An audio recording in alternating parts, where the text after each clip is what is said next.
Willkommen an Bord des Skytrain von Raumstation Deutschland nach Germanix Zentrum. Wir wünschen Ihnen eine angenehme Reise. Nächster fahrplanmäßiger Halt ist Sky Hotel. Ausstieg in Fahrtrichtung links.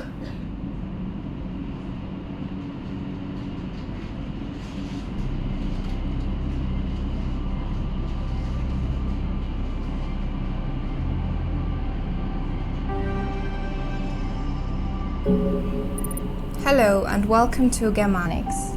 My name is Sonja and I will be your teacher and tour guide into this German-speaking community. In this course, we'll be using Udemy as our communication platform. So, whenever you come up with a question about the German language, feel free to post it on the Udemy Q&A board and I will reply to it personally as soon as I can. Now then, let the journey begin. I hope you enjoy. As soon as you arrive in your accommodation, we can begin our first lesson. Bis dann.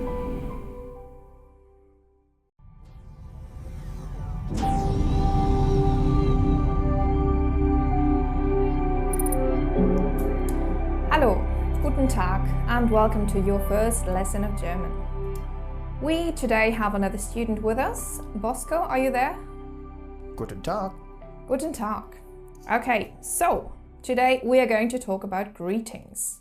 You already heard one, Guten Tag, which means good day. But let's start with the morning. Okay, so how to say good morning? Good morning is Guten Morgen. Guten Morgen. Good evening, Guten Abend. Guten Abend. And then we go to bed and we say Gute Nacht. Good night. Gute Nacht. Don't worry about the missing N, all normal, and you will understand that a bit later in the course. So, what else have we got? I also greeted you with Hallo in the beginning. Hallo is very normal, casual, informal, and you would just say it to anyone you meet, to your friends, and yeah, just anyone. So it's very common. And nowadays we also use hi or hey a lot. So you will hear that as well in Germany, especially used by younger people. Okay, now to say goodbye, you would, amongst friends, you would say tschüss. But we actually pronounce it a bit longer. We tend to say tschüss. I don't know why that is. It might sound a bit weird, but yeah, that's just what we do. Then, of course, we can be a bit more formal and we can say Auf Wiedersehen. Auf Wiedersehen. But amongst friends, it's not really used. Or, of course, you can be more precise, like see you tomorrow, see you later. See you tomorrow, for example, would be bis morgen, literally until tomorrow. Bis morgen. Are very commonly used bis später, until later, so meaning see you later. Okay, those are the main greetings, so you have some basics already. And I would like to cover a second very important thing in this first lesson, and that is how to say yes and no. You will probably have heard ja for yes and nein for no. Ja, nein. In Germany, you might hear many variations of that, very commonly used, like instead of saying yes, you might hear yo or yep. It always depends a bit on the circumstances and on the mood of that person. And for nein, you might as well hear nee or nö. But you can already tell from my tone that it might not always be appropriate. So, especially in a formal situation, just stick with ja and nein and you'll be on the safe side. But many German, they would say nee or... Yes. It's quite common. It's very common, okay. Yeah. And when you're talking to a family member, to a friend, you might just say nee. It's not impolite, it's normal, but not formal. That's the important thing. Okay, so it's okay to say this friend. It's absolutely okay, yes. Okay, then we have a very special third word accompanying ja and nein. It is the word doch. Doch is unique to the German language. the concept of doch doesn't exist in English, so it might be a bit difficult to grasp, but I will do my best to explain it. Doch is a form of saying yes, but not in an affirmative way, but rather as an objection to something. Like when you have been asked a negative question, for example, aren't you hungry? But you are hungry. You can't simply say yes, ja, you have to say doch, because you are objecting to what just has been said to you or what you have just been asked.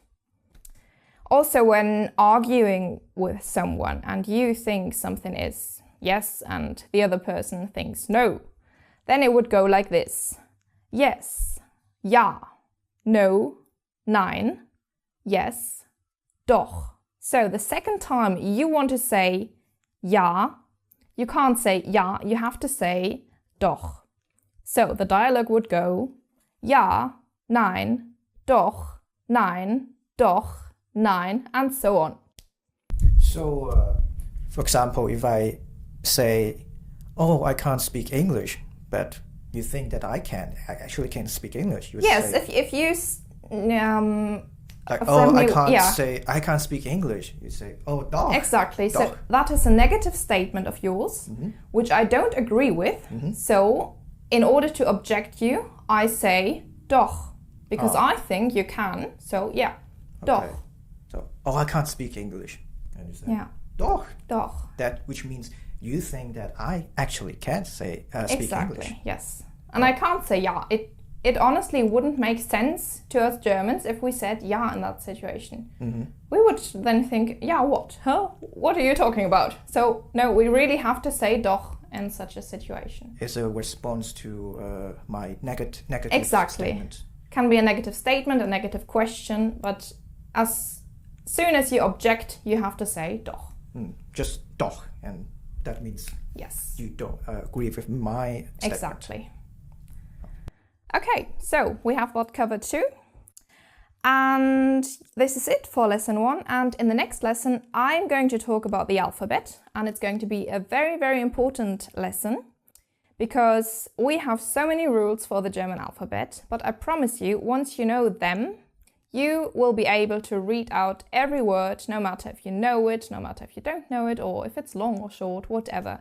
So the next lesson will be very interesting and important. And yeah, I look forward to having you here again. Tschüss! Hallo und willkommen to your second German lesson. As I said last time, we're going to talk about the alphabet. So, quite an important lesson, and let's get to it. We have, as in English, the same writing system, of course, and the same alphabet. So, I'll just say it out loud for you now, from A to Z. So, A, B, C, D, E, F, G, H, I, J, K, L, M, N, O, P, Q, R, S, T, U, V, W, X, Y, Z.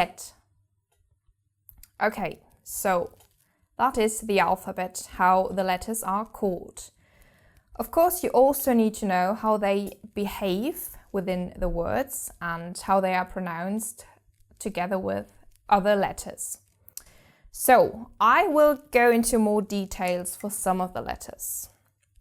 Okay, let's start with the letter C. The C is quite a rare letter in German. You will not really see it on its own, that is, not in combination with, for example, an H or an SCH, which is really common. But the C and then a vowel, it happens very rarely. Yeah, Yes. it's like the C, I've never seen a German word starting with a C. No, not in originally German words, no. But in names you will see it. For example, we have the name Caroline, like Caroline, and we would most time spell it with a C. Not always, but most time. So the pronunciation in a word, in a name like Caroline, is like K, like the K. Okay. Then we do have the letter C in words that are coming from another language. So, for example, let's take the Italian word cello, the instrument. And we also pronounce it cello because we take the foreign pronunciation into the German language. And yeah, so that's the only case where you might see a C, either in the name or in foreign words. Okay, the next one that needs mentioning is the G. Our G doesn't behave like the English G. You might have noticed that the G sound in English changes according to the vowel that follows. In German, we always have G, like a guttural G. So, no matter if an A, E, I, O or U follows, it is ga, ge, gi, go, gu. And there are no exceptions. Then the letter H. The German H is aspirated at the beginning of a word, like in hallo. You actually have the breathing out, which you don't have in many other languages. But the H is not always pronounced because sometimes it simply serves to prolongate a vowel in a word.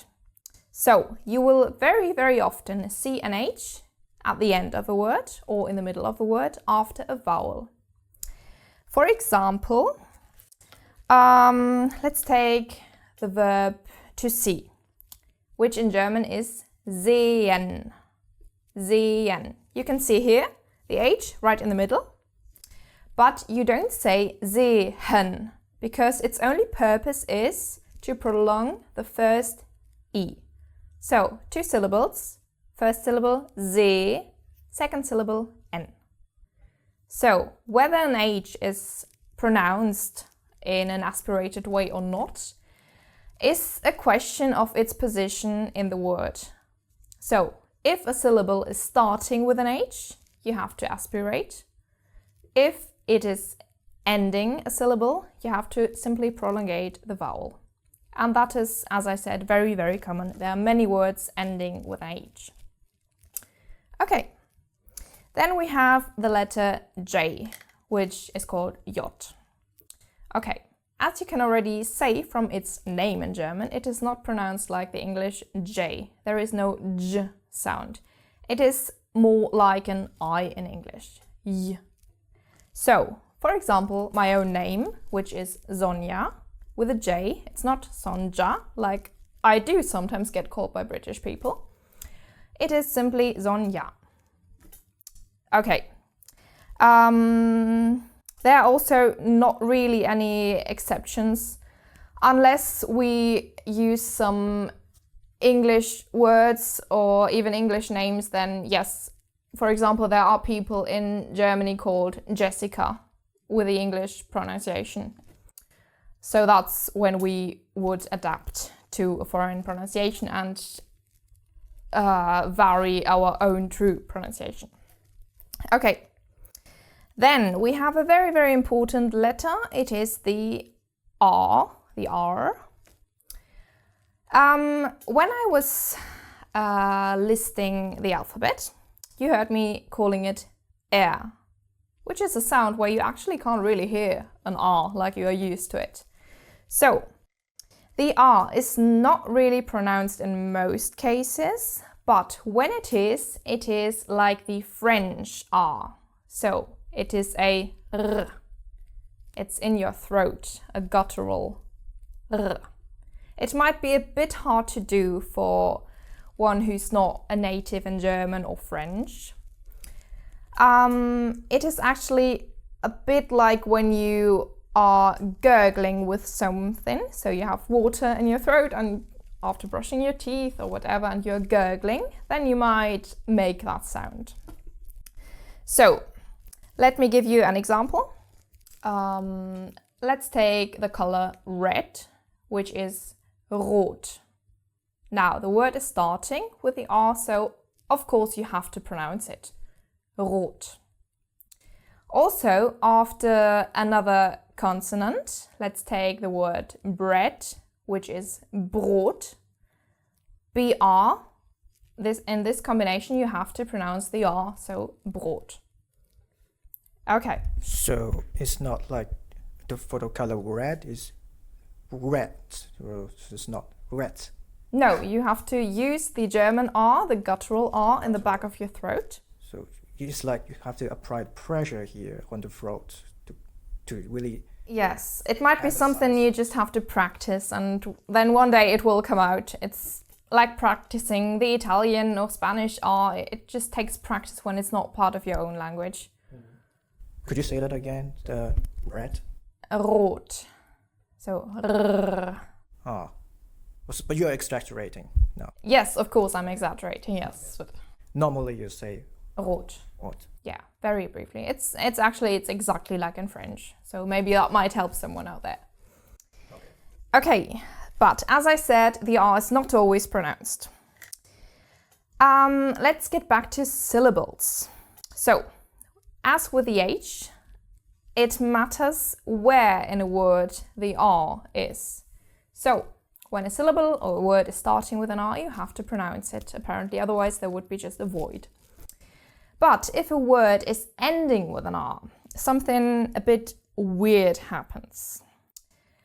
I give you the example Meer, which means sea, the sea you swim in, which you can see ends with an R, but you don't pronounce it. You don't say mer, you say mer, which actually really sounds like you have added an A, mer. So let's build the plural of this, which is Meere. And the R has to be pronounced again because it is the start of a syllable, of the second syllable. So Meer, singular, Meere, plural. And the R changes. Another good example is the word for teacher. Lehrer. We have two R's in one word. The first R is pronounced because it starts the second syllable. And the second R is not pronounced because it's the last letter of the word. So, Lehrer. And it again just sounds like an A. Okay. Then, the next letter that I need to talk about is the S. Our German S is different from the English one because it is very, very soft. It is actually more like a bee buzzing, or as you also hear in the word buzzing, it's z. So that is the German S, a bit like in English Z or TH in some cases. So z. This also changes when the S is the last letter of a word. For example, the word for bus, which in German is Bus, same word mainly. It changes and becomes sharp as in English, so Bus, and you wouldn't say Buzz, because that wouldn't work. So, beginning of a word, beginning of a syllable, soft, and at the end, sharp as in English. Let's give you another example. Actually, let's take my name again, which is Sonja. Not Sonja, as I get called, but Sonja in German, proper correct German. Okay. Then the next letter I need to explain is the V. In German it's called V.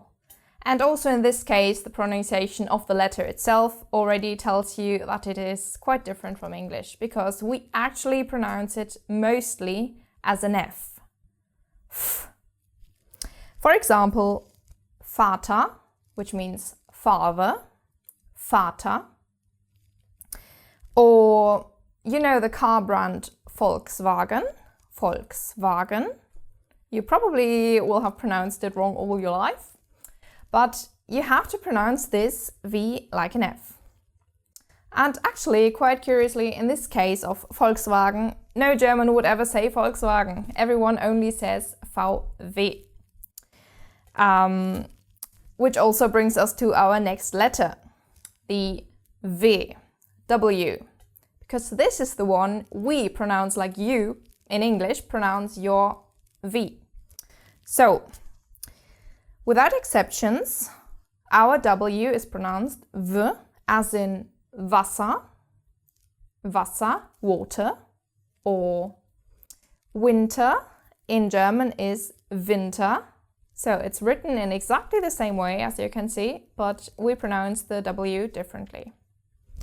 So now it comes to my mind about a supermarket name in Germany. The English alphabet is Rewe. Rewe. Yes. That's a German supermarket. And German way to speak it is... Exactly, Rewe. So all the rules apply.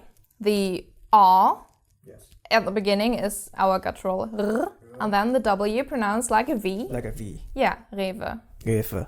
Not okay. Rewe. No. Okay. Yeah. That's why these rules are so important, because it will always be like this. There aren't any exceptions. And now whenever you see a word that has a W in it, you know it will always be pronounced V. So that's why I said, once you know all these rules, you can't read anything wrong ever again. So it's quite important. That's why this lecture is also a bit longer, but important. Okay, right. The last letter I need to talk about is the letter Z. This one in German is really, really sharp. It is Z. It's already called Z. So it's really hard. And I'll give you an example. The word for train is Zug. Zug.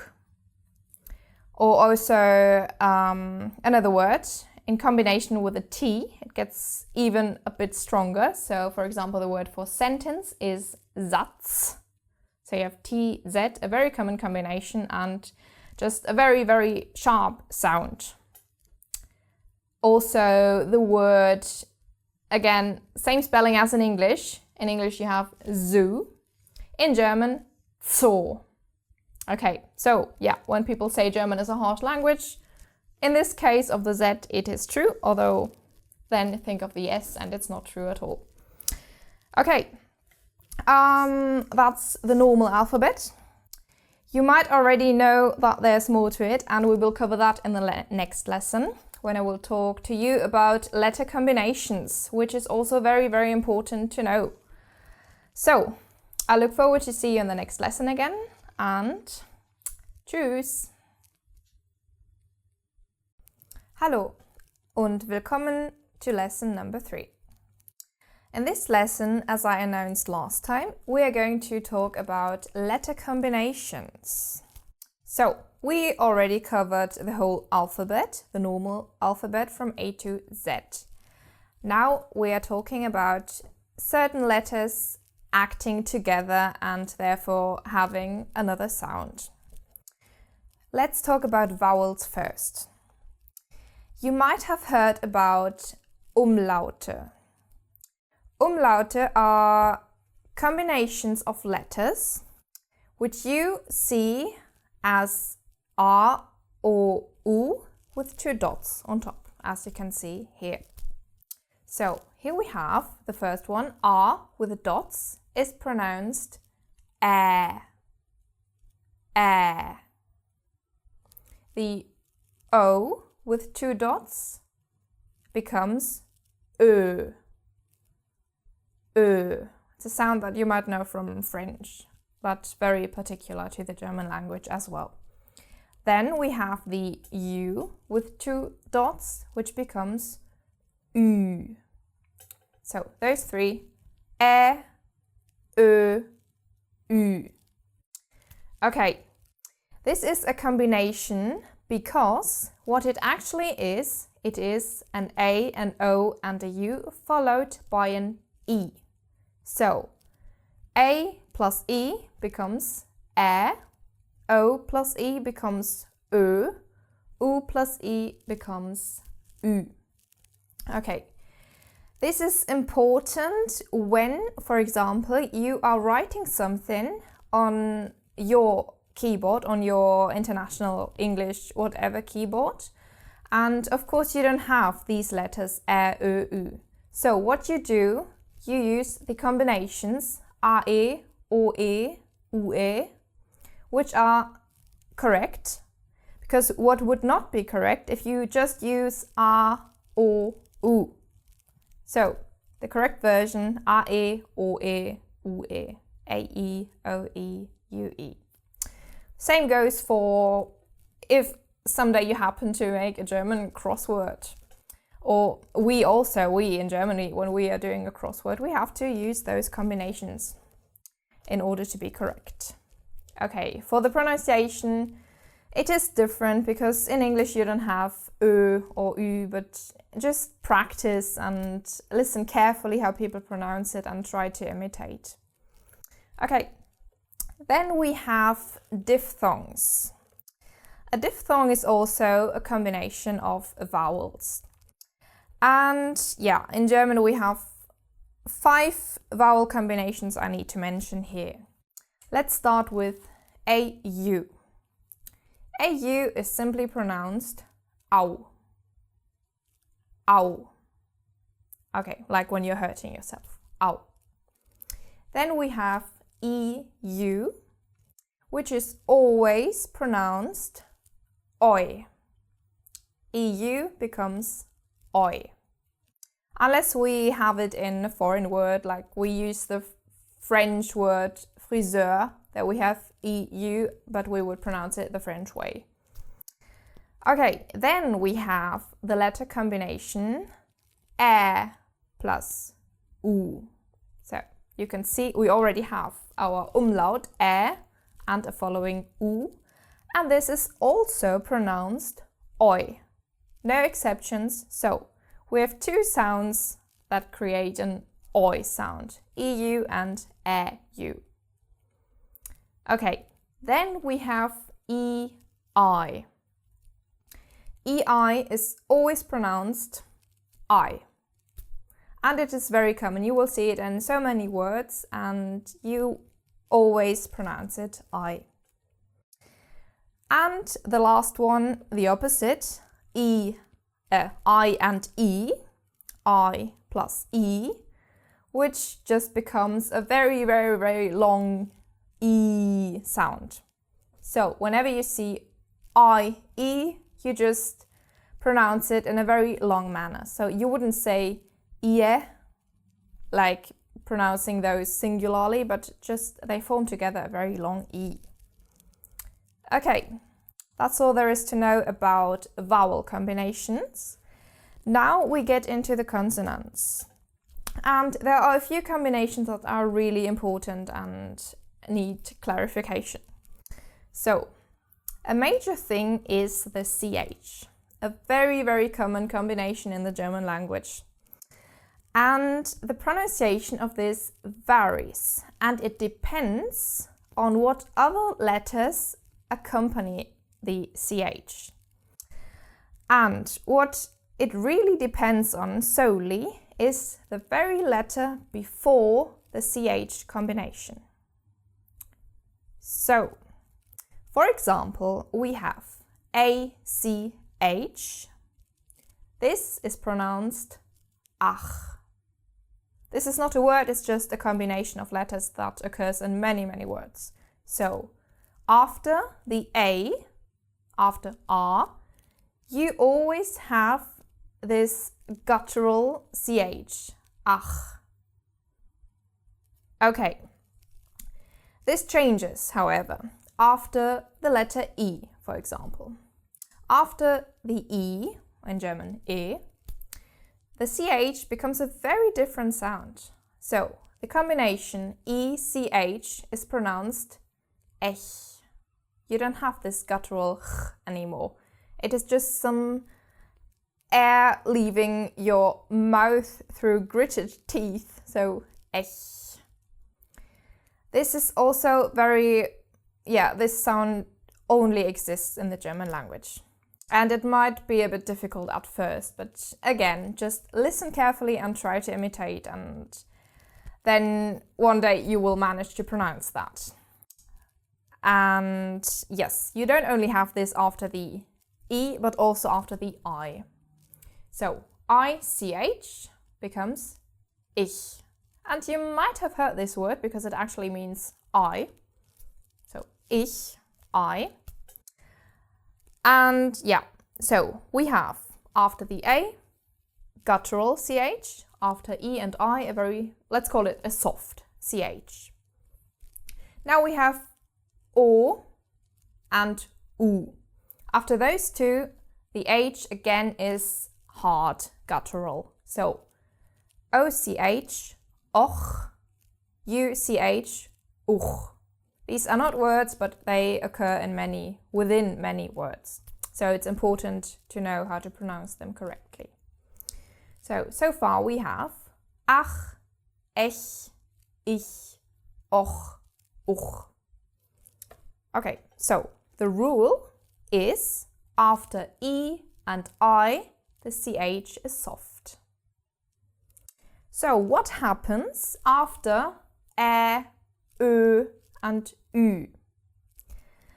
I explained before, in the Ä, Ö, Ü, there is a hidden E at the end. So it's AE, OE, UE.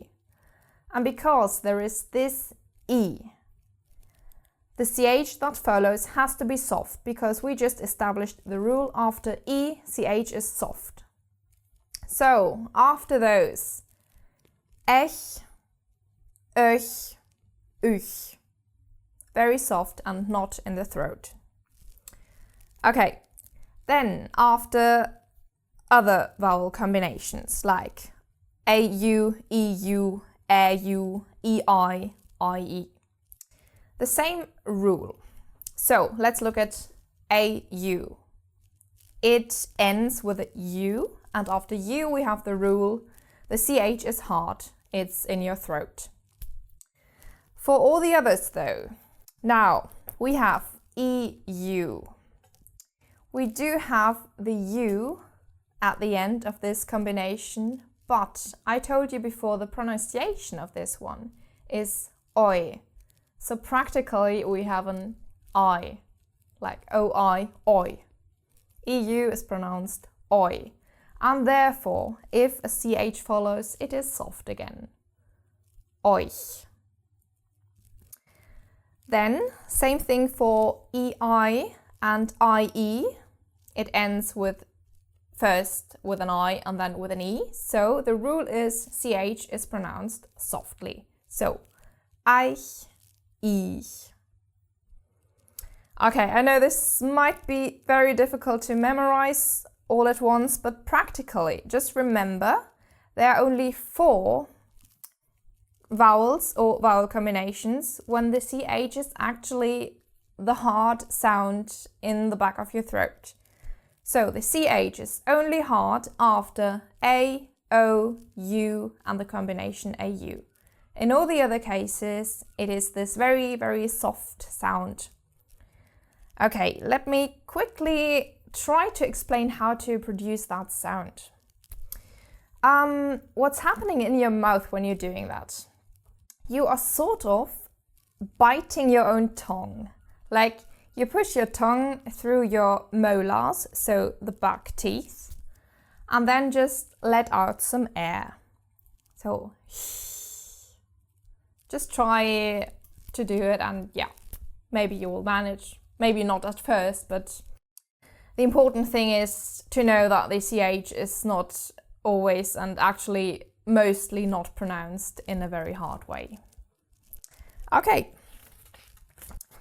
Another very interesting letter is the S and its combinations. So we have the single S, the double S, and this weird shape, the SZ. You might have seen it. It looks like the Greek B. And they are all the same letter, more or less. Okay, the normal S I have already explained last lesson. Now we have double S and SZ. These are the same basically. So if you, for example, need to write this weird S because it's part of a word, but you don't have the keyboard to do it, you just write double S and it is correct. Okay, for the pronunciation, what is the actual difference? The S sound itself is the same in both. So double S and SZ are pronounced S, like a sharp English normal S. Okay, the one thing that changes though is the vowel that precedes. So if we have a double S after a vowel, the vowel is pronounced short. If we have this SZ after a vowel, the vowel is prolonged. Example, Straße, which means street. Maybe you have seen that. Straße. The R sound becomes so long because we have this SZ following. For example, Gasse, which is also a sort of street, but narrower, smaller. In this case, we have a double S after the A, and that makes the whole R sound very short. So we have Straße versus Gasse. You can hear the difference there already. Okay, another S combination is the combination SCH. This is very, very common, and it is simply pronounced sh. And yes, it is always pronounced like that, and there is actually nothing else to say, but so you know, SCH is like the English SH, and you will find it a lot. Okay, and one last combination, or two last combinations for the S, is the S in combination with a T and with a P. And this is a bit tricky, because the pronunciation varies depending on the position of this. So we have many words starting with ST. And in this case, the pronunciation is not like in English. Like, let's take the word start, which in German is the same word, but pronounced Start. Start, start. And this is the case only because the word is starting with the ST. If we have ST at the end of a word, this becomes st, like in English. For example, the word fast, fast, which means almost. There we have it at the end of the word and the sound changes. Okay, so then you sometimes have it in the middle of a word. So what do? Here, for example, we have the word kosten. Kosten. In this case, the thing with the syllables is there again, because the syllables are separated between S and T. So, of course, you can't pronounce it like in the case when the word is starting with an ST. So, kos, first syllable, ten, second syllable. Okay, so again, it's just a question of where it is within the word.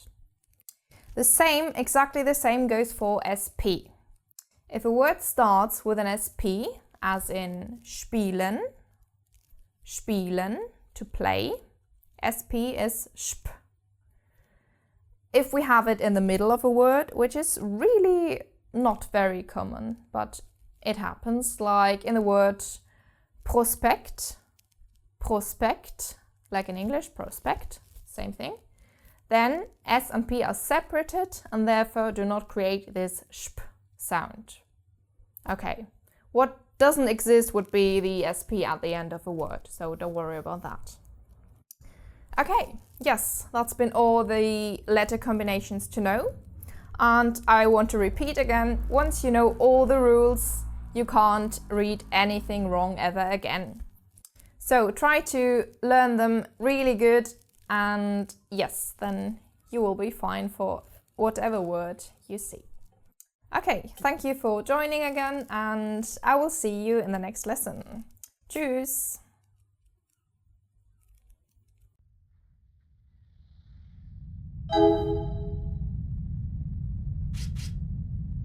I think I still struggle about the German S and the Z, because it's like a reverse in English because of the buzzing sound in the S, German S. As simple as wie heißen Sie? Because I used to say just wie heißen Sie, and yes. that's wrong. And that would be a sharp S, which is wrong for our normal S, because that is the buzzing S, so that would be wie heißen Sie. We have first in the verb heißen, we have this letter called SZ. That's like the English S, very sharp, heißen. But then our normal S is just Sie, Z. Wie heißen Sie? Yeah, that's the SZ. The S is not a buzzing sound. No, the SZ is our sharp S. Oh, okay. So it's always wie heißen Sie. Always, yeah. Maybe it's a bit difficult if both are close together as a foreign learner to think of it immediately. It just takes a bit of practice, and one day it will come natural, as everything in language. Also like your name, Sonja? Sonja? Yes, Sonja. No, Sonja. Yeah, I'm used to being called Sonja in every other country, but yeah, it is Sonja. The shape I've been calling your name wrong all the time. Well, until now that learned the correct way. Sonja. Yes. And then sehr gut. Sehr gut. Sehr gut, yeah. not sehr gut. Yeah, very good. Sehr gut. Because that's the rule in German pronunciation, so it must be like this, the buzzing. No yes. German would pronounce without the buzzing. Well, unless a word ends with an S, of course, then you can't buzz because there's no vowel following, like in the word bus, which is like the English bus. So in that case, we have a sharp sound as well, but only if it's at the end of a syllable or of a word. And also. Yeah, because the syllable is starting with the S, so it's a very soft buzzing S. Also. The L is also a problem to me. Al. Yes, it's not like you sound English, very English in that. Yes, our L is a bit flatter. In the last video you talked about yes, the L is flat, a bit flat, yeah. not to the upper. Exactly, yeah. Also. Still growing up a bit. Yeah. I need a lot of practice. Exactly. And Studenten.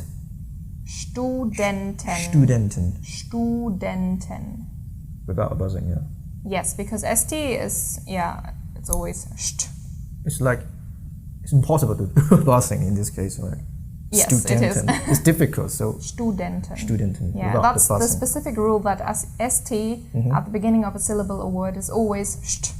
No exceptions. So it's got nothing to do with the normal S because it's in a consonant combination. Also like wie schade, no buzzing. Yeah, wie schade, because that's not an S, that's an SCH, which is like an own sound. So SCH is always sh. And then summer, in German, Sommer. Sommer. Yeah, summer is Sommer. So you see, sometimes words are so similar to English, but you must detach from the English pronunciation. You can't, when you read a German word, you mustn't even think of any other language in your head. So don't even think, oh, that's like summer, so the pronunciation will be similar. No, you just read it and think of German pronunciation rules and then go for it. Not much referencing from our own language. No, you really have to detach from the language in your head. Yeah. Otherwise, it just bother your learning process. That's why most people never will get a foreign accent correct. Speak like a native. It's exactly. difficult because they always think in their own mother tongue. Mother tongue. Exactly. It's just like me learning English. Yeah. As a Chinese, the TH sound is very foreign to me. We don't have that sound in Chinese, so we just try to find a substitute, closest sound like there, we say there. Yes, of course. Yeah. So that's the difference. Only very few other languages have this TH, so most of them use that strategy, which is completely fine. No one has to be like a native, but whoever aspires it, there are ways to get there.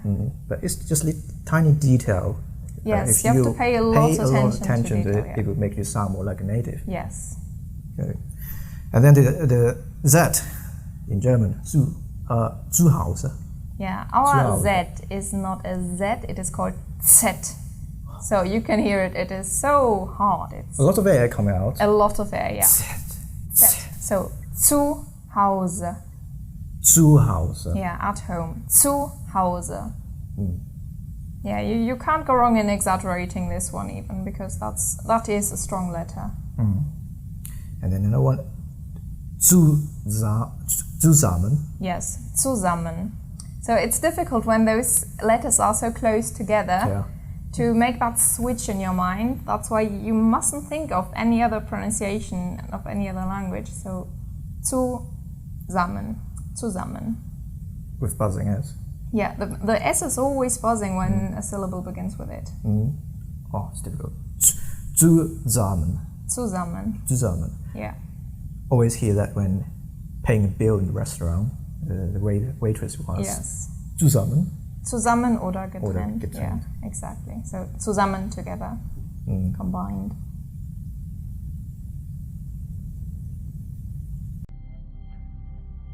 Repeat after me. Training 1. I will read out several frequently used German words. I will first say the single word slowly, waiting for you to repeat after me. Then I will say the same word again, first at a slow pace and then at a more natural pace. You may then repeat the word again, trying to imitate my more natural pronunciation. Many of these words might be completely new to you, but you don't need to worry about that. Try to focus on pronunciation and imitation.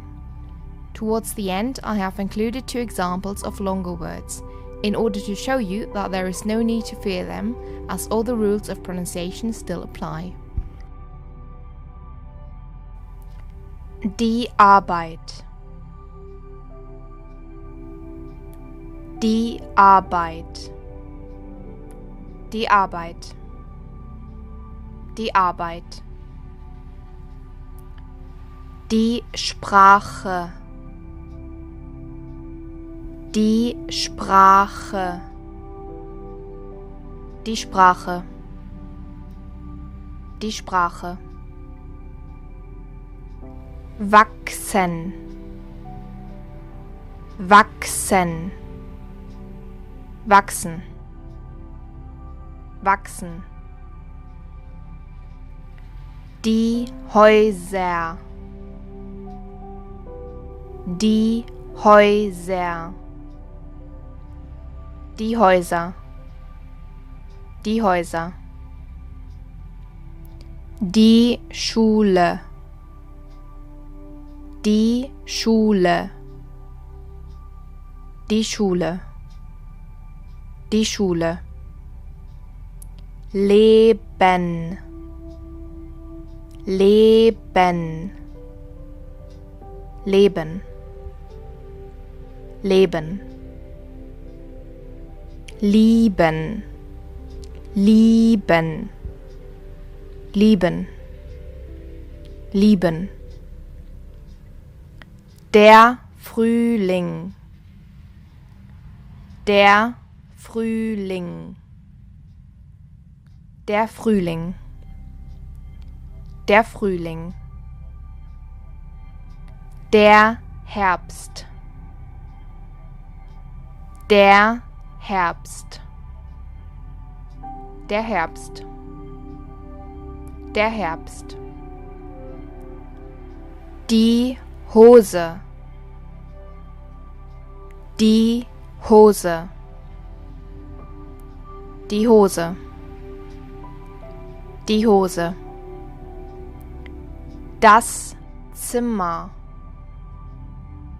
Das Zimmer. Das Zimmer. Das Zimmer.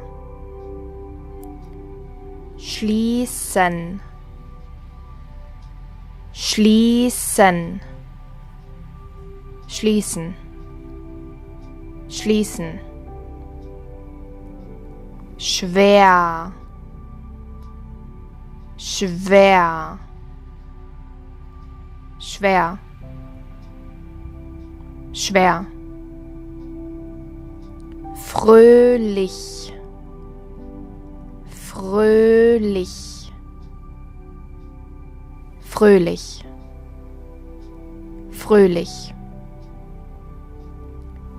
Die Verletzung, die Verletzung, die Verletzung, die Verletzung. Die Zeitung, die Zeitung, die Zeitung, die Zeitung. Gestern, gestern, gestern, gestern. Müde, müde, müde, müde. Die Quelle, die Quelle, die Quelle, die Quelle. Hungrig, hungrig, hungrig, hungrig. Außer, außer, außer, außer. Das Pfund, das Pfund, das Pfund, das Pfund. Die Krankenversicherung, die Krankenversicherung, die Krankenversicherung, die Krankenversicherung. Die Sicherheitsmaßnahme,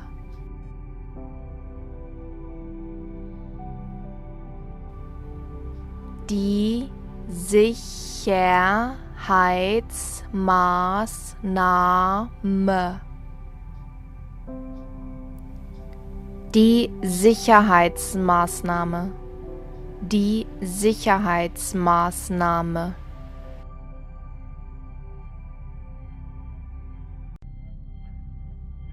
Repeat after me, Training 2. In this exercise, I will confront you with a list of German words that you will no doubt know the meaning of. These words are written entirely, or almost entirely, like their English equivalents, because most of them have a common root in Latin or Greek. English speakers are especially inclined to keep their native or first learned pronunciation with these kinds of words. That is why I want you to completely detach from any English pronunciation, no matter how natural it comes to you. Focus on my German pronunciation of these words and try to imitate me. Again, we will go through them first at a slow pace and then at a more natural pace. Der Protest. Der Protest. Der Protest. Der Protest. Das Produkt. Das Produkt. Das Produkt. Das Produkt. Der Supermarkt. Der Supermarkt. Der Supermarkt. Der Supermarkt. Emotional. Emotional. emotional, emotional.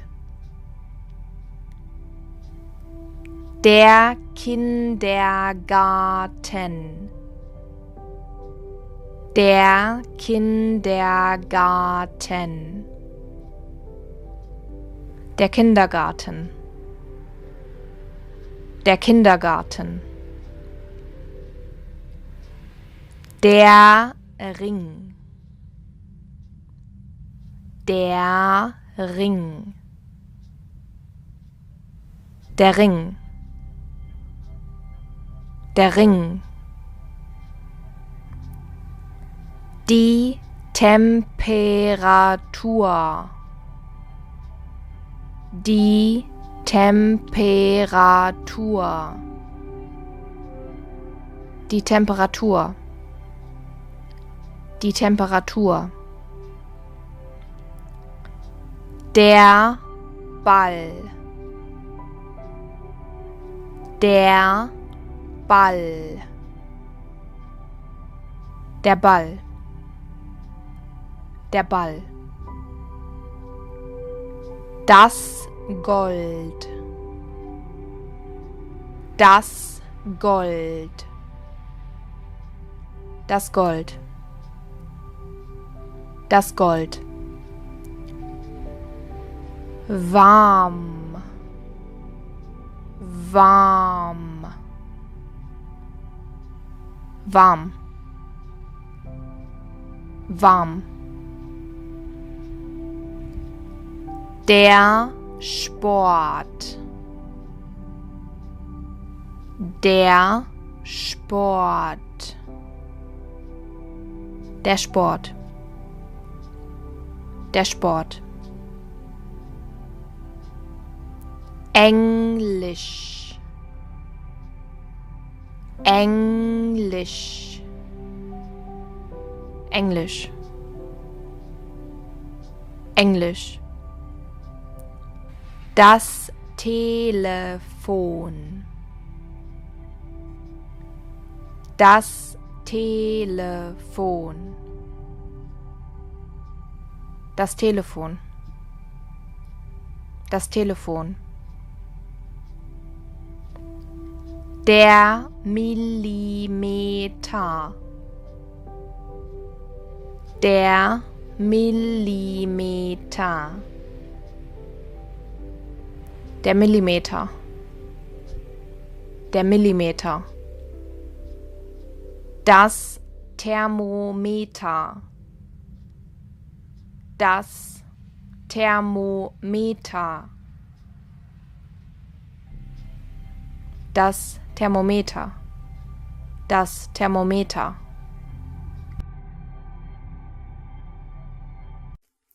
Hallo, guten Morgen und willkommen zu Lektion 4. Welcome to Lesson 4. Today we are talking about personal pronouns and the two most important verbs in every language, which would be the verb to be and to have. Okay, let's start with the personal pronouns. In English, I, you, he, she, it, we, you, they. These are a bit similar in German. We have the same number of pronouns. So, let's start. Ich, du, er, sie, es, wir, ihr, sie. Okay. You can see in the third person, er, sie, es, like in English, he, she, it. So we also have 3 genders in German, which will be important later on. Okay, let's add a verb to these pronouns. The verb to be. In German, in the infinite form, the verb to be is sein. To be, sein. Okay. In German, we conjugate every verb. In English, you don't really, but with the verb to be, you also conjugate, so this will be familiar for you.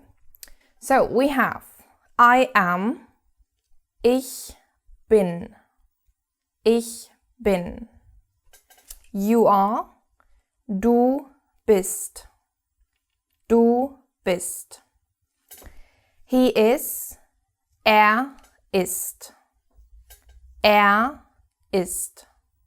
She is. Sie ist.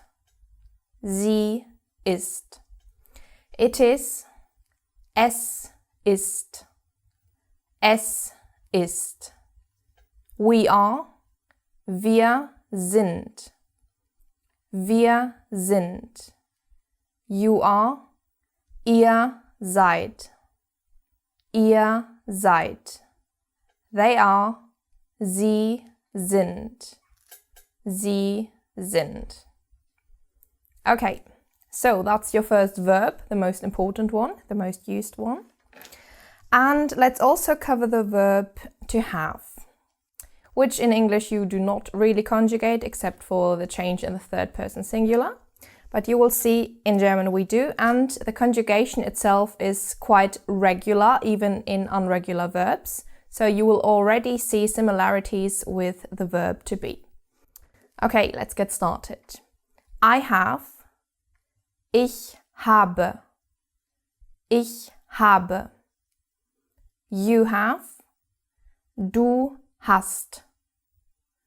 Du hast. He has. Hat. Hat. She has. Sie hat. Sie hat. It has.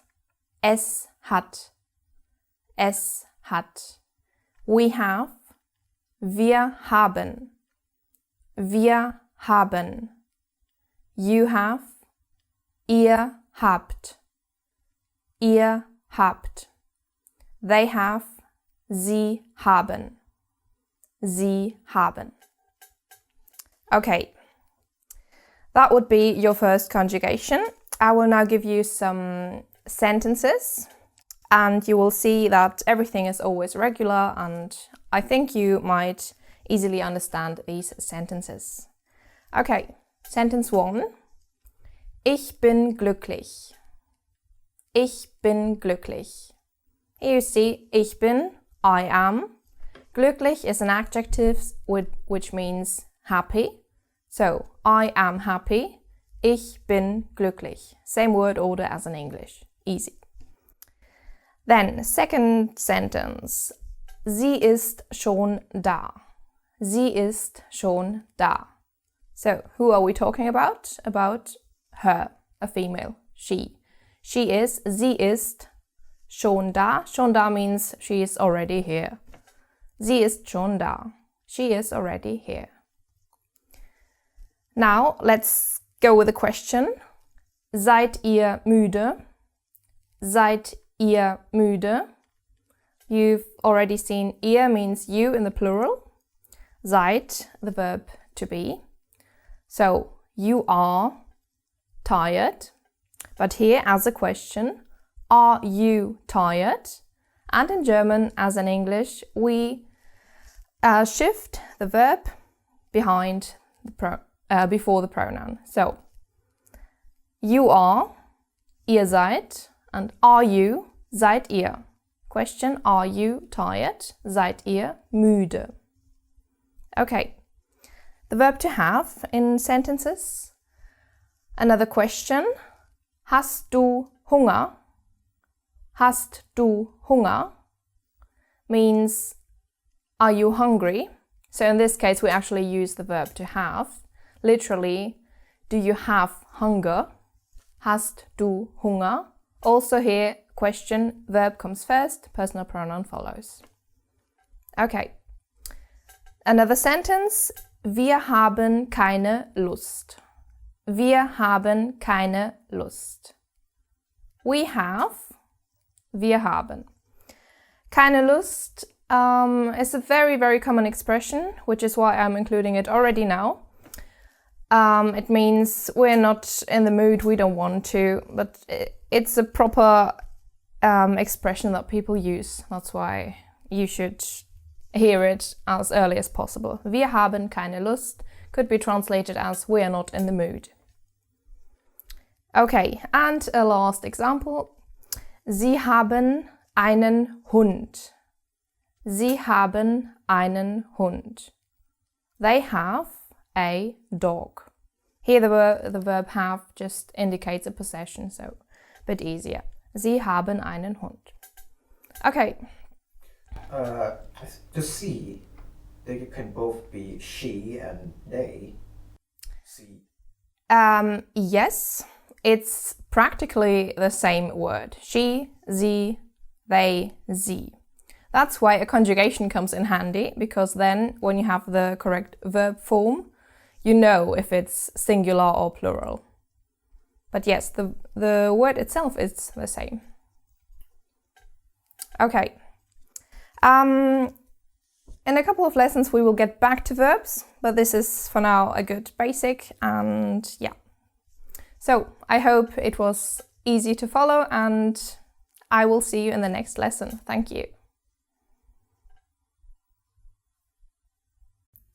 Hallo und herzlich willkommen zu Lektion 5. A hearty welcome to lesson number 5. In this lesson we will talk about some questions that you might ask someone in your first conversation.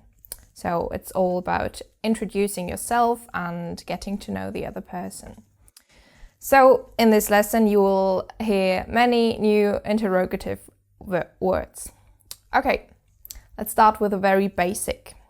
First question you would probably ask is, how are you? So, how are you? Wie geht's? Wie geht's? So, our question word is wie, which means how. Another example with wie. Wie heißt du? Wie heißt du? What is your name? And another one. Wie alt bist du? Wie alt bist du? How old are you? These questions don't always translate literally, but it doesn't matter, but that's the correct and most used form. So, wie heißt du? Wie geht's? Wie alt bist du? Okay, let's go to the next question word. Wo. Wo means where. So, you can ask, wo wohnst du? Wo wohnst du? Where do you live? Or, where are you from? Wo kommst du her? Wo kommst du her? This is a bit peculiar because our question word is actually not only wo, but woher. You can see we have here wo in the beginning and her as the last word of the sentence, which is why you can also just say woher kommst du and have the word together. Woher kommst du, which still means where are you from. Okay, then we have another wo thing. We're in the question, where are you going, for example. Wohin gehst du? Wohin gehst du? Or wo gehst du hin? Here again we have the separation. Both are correct, you can use whatever you prefer. But remember, in order to say where, you can have wo, woher, wohin. It always depends on the context. Okay, next question word, wann. When. Wann hast du Geburtstag? Wann hast du Geburtstag? When is your birthday? When is your birthday? Wann hast du Geburtstag? Okay, it's quite similar to the English in this case. The next one, who. Wer ist das? Wer ist das? Who is that? Or who is he? Who is she? We always actually only say das. Also, when you then answer this question, you wouldn't say he is my brother. You would say that is my brother. And it doesn't matter if it's male or female or whatever, you always say das. Yeah. So I can't just ask who is he or she? we in English, we use he or she. Yes. To specify the gender. Grammatically, of course, you can say wer ist wer ist sie. So it is perfectly correct grammatically, but it is not really used. It is much more natural to just say wer ist das. Also, it's weird to say that. Well, like wer ist You wouldn't hear it, no. Oh, okay. Okay. Next question word, was. What. So, was möchtest du machen? Was möchtest du machen? What would you like to do? Okay. Do not worry about all the words you don't know yet, but you will already have heard them from this lesson later on when they come back, and you can already learn these questions by heart, and yeah, so you'll already have the pattern of it in your brain, and yeah, everything will come back later, no worries. Okay, now the why question. Why are you laughing? Warum lachst du? Warum lachst du? So why, warum? But we don't only use warum, we can also use wieso. Wieso. It's a complete synonym, so don't worry, you will hear both of them. You can choose whichever you like best. Warum, wieso. Okay, what you might often hear is in the combination, why not? People say, wieso nicht? But also, warum nicht? So, your choice. And a last one, welche, which music do you like? Welche Musik gefällt dir? Welche Musik gefällt dir? You will hear or see variations of the question word itself. So you might see welcher with an R, welches with an S at the end. That's to do with declension, which we will cover a lot later. But it doesn't matter, because whenever you hear something with welch, no matter what follows, E, ER, ES, it will always be which. So, as an alternative to this which, welcher, we also say was für. Was für. Literally, what for. So, same question. Welche Musik gefällt dir? Which music do you like? We could say, was für Musik gefällt dir? That is very natural, and people say that all the time. So just, again, choose freely which you prefer. So they are both equally, it means the same thing. Yes. And it's not about formal or informal way of asking questions. Not so much about formality, but more about natural use. So I think it is more natural to say was für. It might be a bit more complicated for the learner, because sometimes the für just vanishes and goes to the end of the sentence, and you might not know where to put it, because word order is very special in German.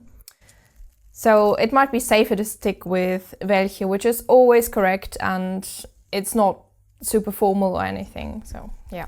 Yeah, about the order is like the you is always at the end of the sentence. It's not like in English, the you or he, she. Oh, that totally depends on so many things. So we will have a lesson about word order, and yes, so then I will explain everything. Okay. Okay.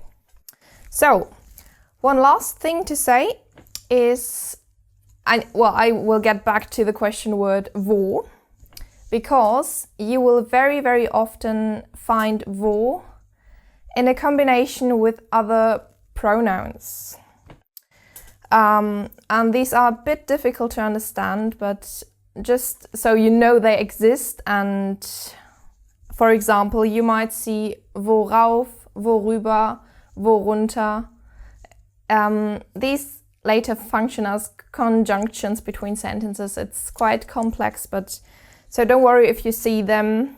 They are still question words, but not for the basic questions. So, but we will get back to that, just so you know they exist, and don't freak out if you find them, because you might not find them in a dictionary. Okay, right.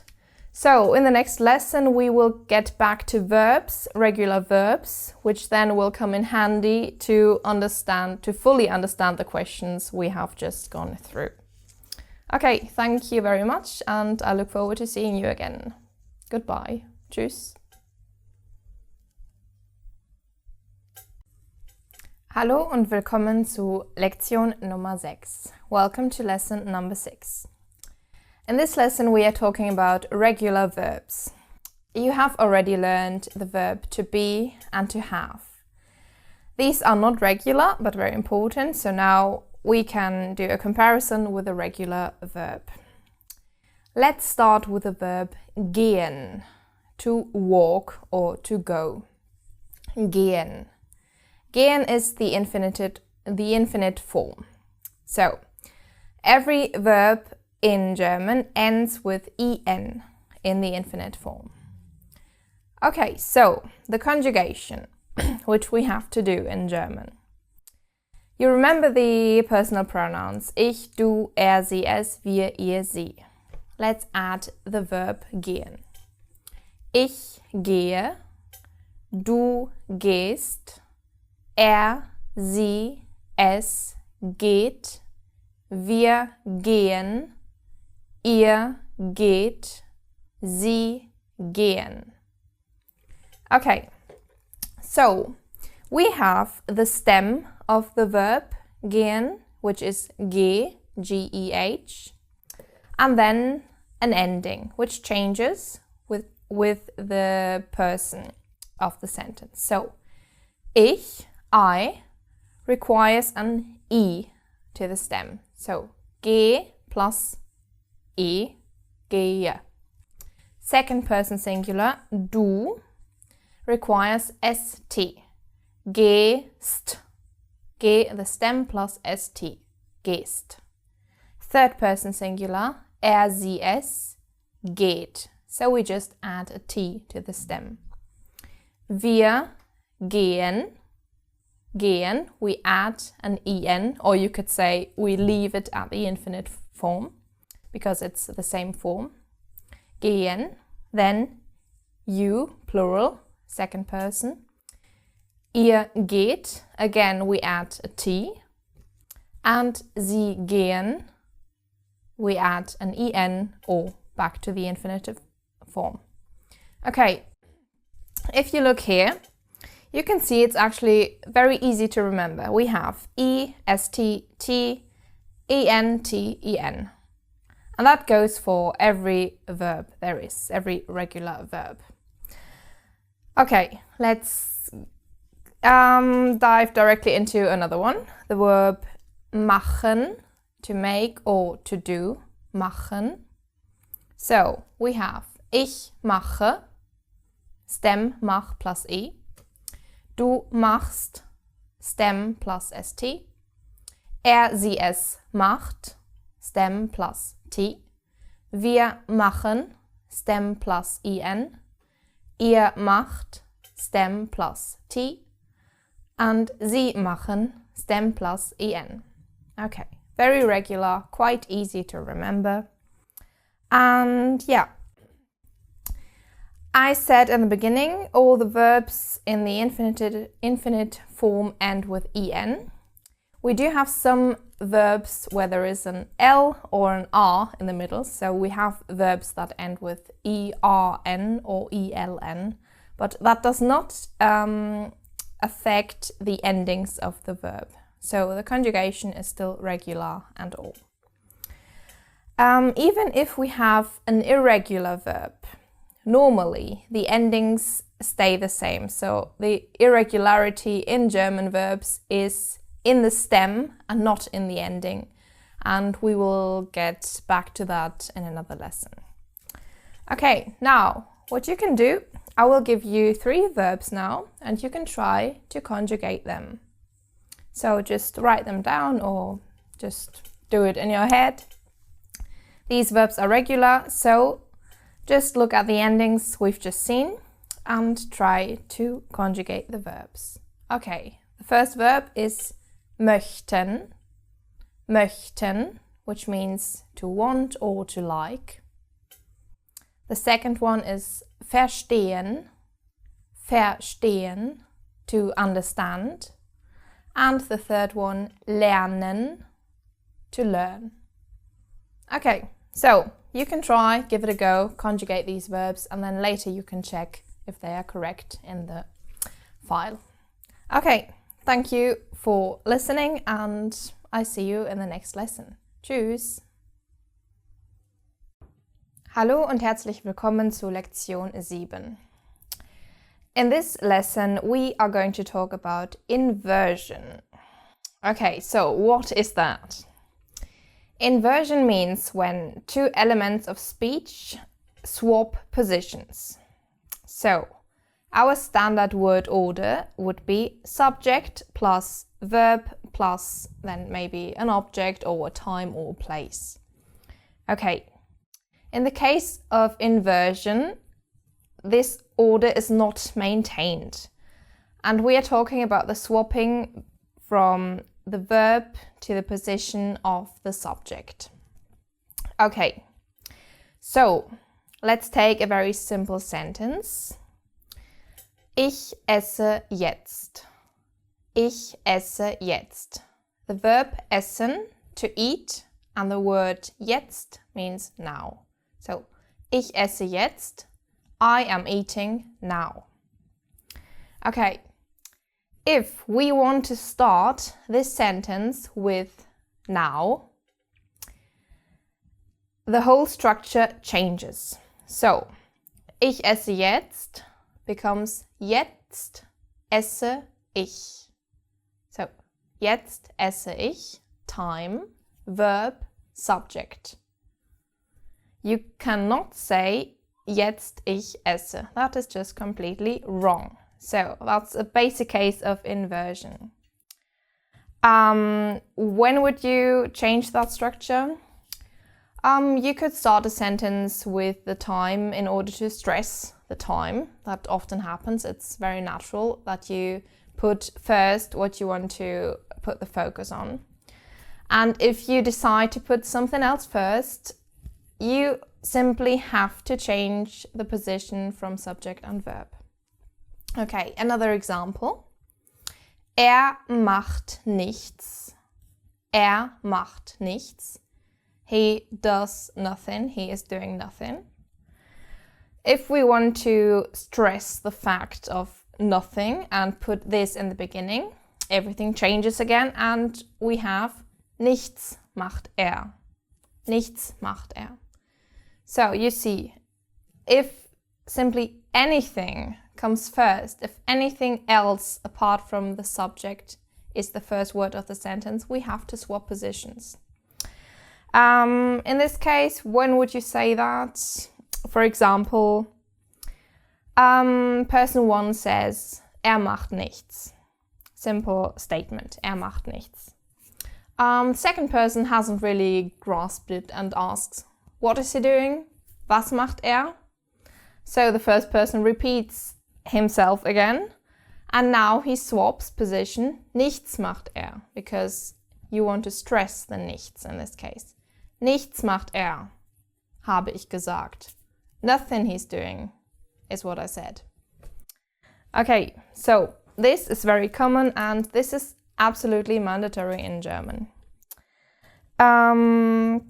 Yeah, so it's not only about a time being put first or an object, it is really whatever is being put first. We do have a couple of exceptions and I'm going to say them right now because these are important. Positions are never swapped after the words auch, aber und oder. Okay, auch means also, as well. Aber means but. Oder means or. And und means and. So if you start your sentence with one of these, word order stays the standard. So, und plus subject plus verb, and no swapping here. But in all the other cases, whatever you put first requires a change in the word order. So I cannot say und mache ich nicht. I must say. Yeah, you cannot say that. I must say und ich mache nicht. Yeah, und ich mache nichts. Yeah. Because after a word like auch, aber oder und, it's like the sentence starts all over again. So no swapping necessary. And it would be wrong if I It do would this be wrong, yes, it would. grammatically. The same way as it would be wrong not to swap when something else comes first. Could you give me an example of that? Well, another example, if I put a place first. Let's say I go home. Ich gehe nach Hause. Home, nach Hause. If I want to stress the fact of home and start home go I, at home go I, then we have nach Hause gehe ich. This is not a natural word order, but it happens if you want to stress something. And in that case, you have to swap. Okay. Yeah, this will be heard very frequently, so don't worry, and yeah, you will get used to it surely. Okay, thank you for listening, and I see you in the next lesson. Tschüss! Hallo und herzlich willkommen zu Lektion 8. Welcome to Lesson 8. In this lesson, we are going to talk about articles and gender in German. As you might maybe know already, we have more than one gender. In fact, we have 3. Grammatically, we have masculine, feminine, and neuter. So, this means that we have 3 different articles for every gender has its own specific article. As in English, we have to distinguish between the definite article and the indefinite article. Just to remind you, the definite article in English is the, and the indefinite article in English is a or an. So, in German, in the singular, we have der, die, das. Der being the masculine article, die, feminine, and das, neuter. So, why do we have 3 genders? That's just the way it is, grammatically, and there is no logic whatsoever behind it. Not even biological gender can dictate you what gender to use grammatically. In fact, most everyday objects don't have a biological gender if you think about it, so it's pretty much random, which means you just have to pretty much learn every article with the vocabulary that you learn. So, I will give you some examples. In this case, biological. For example, Mann, der Mann, the man, biologically masculine and grammatically as well. Same for female, die Frau, the woman, die Frau. And the child is neuter, das Kind, das Kind. So, der, die, das. These are the definite articles. If we now take a man, a woman, a child, this becomes ein Mann, eine Frau, ein Kind. So you can see masculine, neuter are the same form. Feminine has the E at the end. Okay, but let's take other nouns that don't have a biological gender. For example, der Baum, the tree. You can see the tree is masculine. Why? That's just the way it is. Die Welt, the world, feminine. Das Gefühl, the feeling, neuter. Der Student, the student, not referring to male or female, doesn't matter, masculine. Die Tasse, the cup or mug, feminine.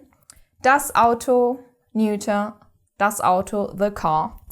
Okay, so as you can see, it's just really pretty much random. And for the plural, it's a bit easier because all the plural articles are just die. So exactly the same word as for the feminine singular. Die Männer, die Frauen, die Kinder, die Autos, die Bäume, die Gefühle, die Tassen, die Welten. If you look at those nouns, how they end in the plural, they are all a bit different. And again, we don't really have rules how the plurals are formed. If you look in a grammar book or on the internet, you might find some sort of rules. My personal advice, don't learn them, don't bother, because there are too many rules, and in the end, it is random. So you can take those as guidelines, but not really as rules. For example, many masculine nouns with an a in the singular, have an with a point with the dots on top in the plural. Same for masculine nouns with u, they become ü. But those are guidelines, not rules, because you will find always exceptions. So how should you deal with this? When you learn a new word, look at the plural and try to learn it together with the article and the word. So you learn der Mann, die Männer for man, and not only Mann. So right from the basics, start to look at all the possible forms and don't bother about learning any rules because they are merely guidelines but not really rules. So yeah, that's my personal advice for you. So we have no guarantee, but we have those 3 different genders, and it can be quite important because sometimes we have words that mean a different thing depending on the gender and on the article. So you really want to learn the article together with the noun.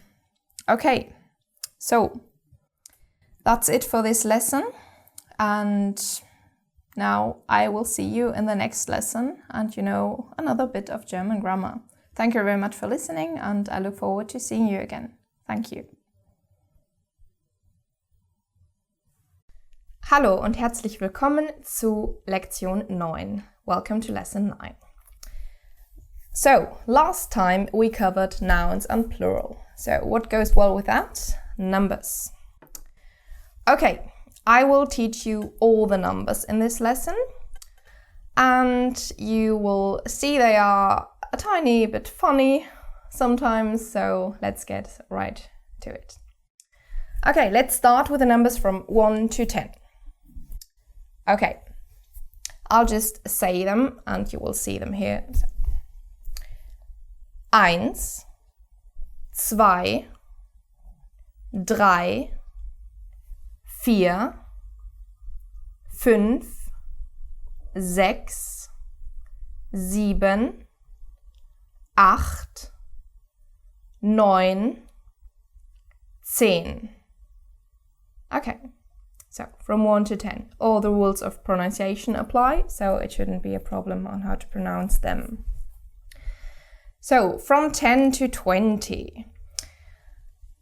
11, 12, 13, 14, 15, 16, 17, 18, 19, 20. And here you can already see the similarities to English numbers. So until 12 we have just one word as in English, and then it's actually a combination of 2 numbers, like 13, in this case 10 for 10 and third for 3. So we have the same combination, 13, even a bit easier because we don't change the words. 13, 14, so it's literally 3, 10, 4, 10, 5, 10, and so on. The only numbers that change a bit are the numbers 6 and 7, because instead of 16, we only say 16, simply for reasons of easier pronunciation. And 17, it's not 17, but only 17, again, because it's a bit simpler. So, but still everything is quite regular and very similar to the English.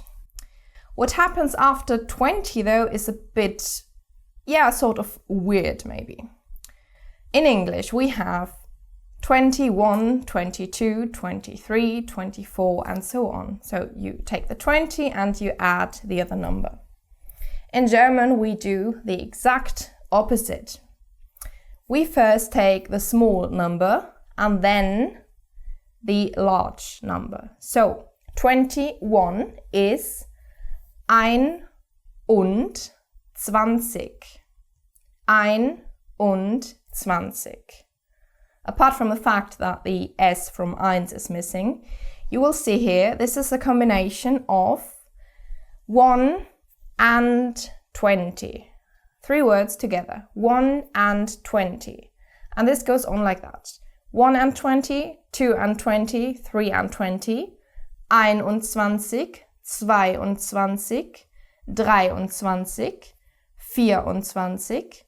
24, 25, 26, 27, 28, 29. So, that's the system which we follow. Then the rest is simply vocabulary, because everything is regular. So from 30 on, same principle. First the small number, then the large number. 30 in German is 30. 30. So again, 31, 1 and 30. 31, 32, 33. And this goes on like that. Okay, so let's cover all the other numbers that you need in order to follow this structure. 40, 40, 50, 50, 60, 60, 70, 70, 80, 80, 90, 90, and 100, 100. Okay, so everything completely regular up to 99. After 100, the same structure follows, only that you have 100 in front. So 101, 101, 102, 103, and so on. 168, 168. So we have the 100, but then we have the 68, and the same principle from before applies. First the small number, then the large number. So, okay, and this is very, very regular. So just learn the numbers, the vocabulary for the numbers, and remember the structure, or, well, rather the order in which the numbers go. And it should be quite easy. So, 100, 100. 200, 200. 300, 300. And so on. Same principle as in English. Then, up to 1,000, 1,000. Almost the same word. 1,000. And again, 2,000, 2,000, 3,000, 3,000, and so on. So this thing with the smaller number coming before the large number, that only goes for the smallest numbers. It's not that when you have a 7 number that you would start with the last and then go the complete opposite. No. Only from the numbers from 1 to 100 you have to pay attention to not getting it wrong. And there's always the word and in the middle. Und. Okay. So, plurals. If you have a number higher than 1, you use the plural form of the word, which we have talked about last lesson. I mention this because this is not a rule for every language, but in German it is. So, examples from the last lesson. Man, ein Mann. And pay attention to the missing S here again. Ein Mann, one man. 2 men, 2 Männer. 3 men, 3 Männer. And so on. Same for feminine and neuter. Okay, so that's about the numbers. I hope you don't find it too weird. It's just a question of getting used to it. And I know from my own experience, numbers are always the thing that makes you stumble, even if you are quite fluent already in a language.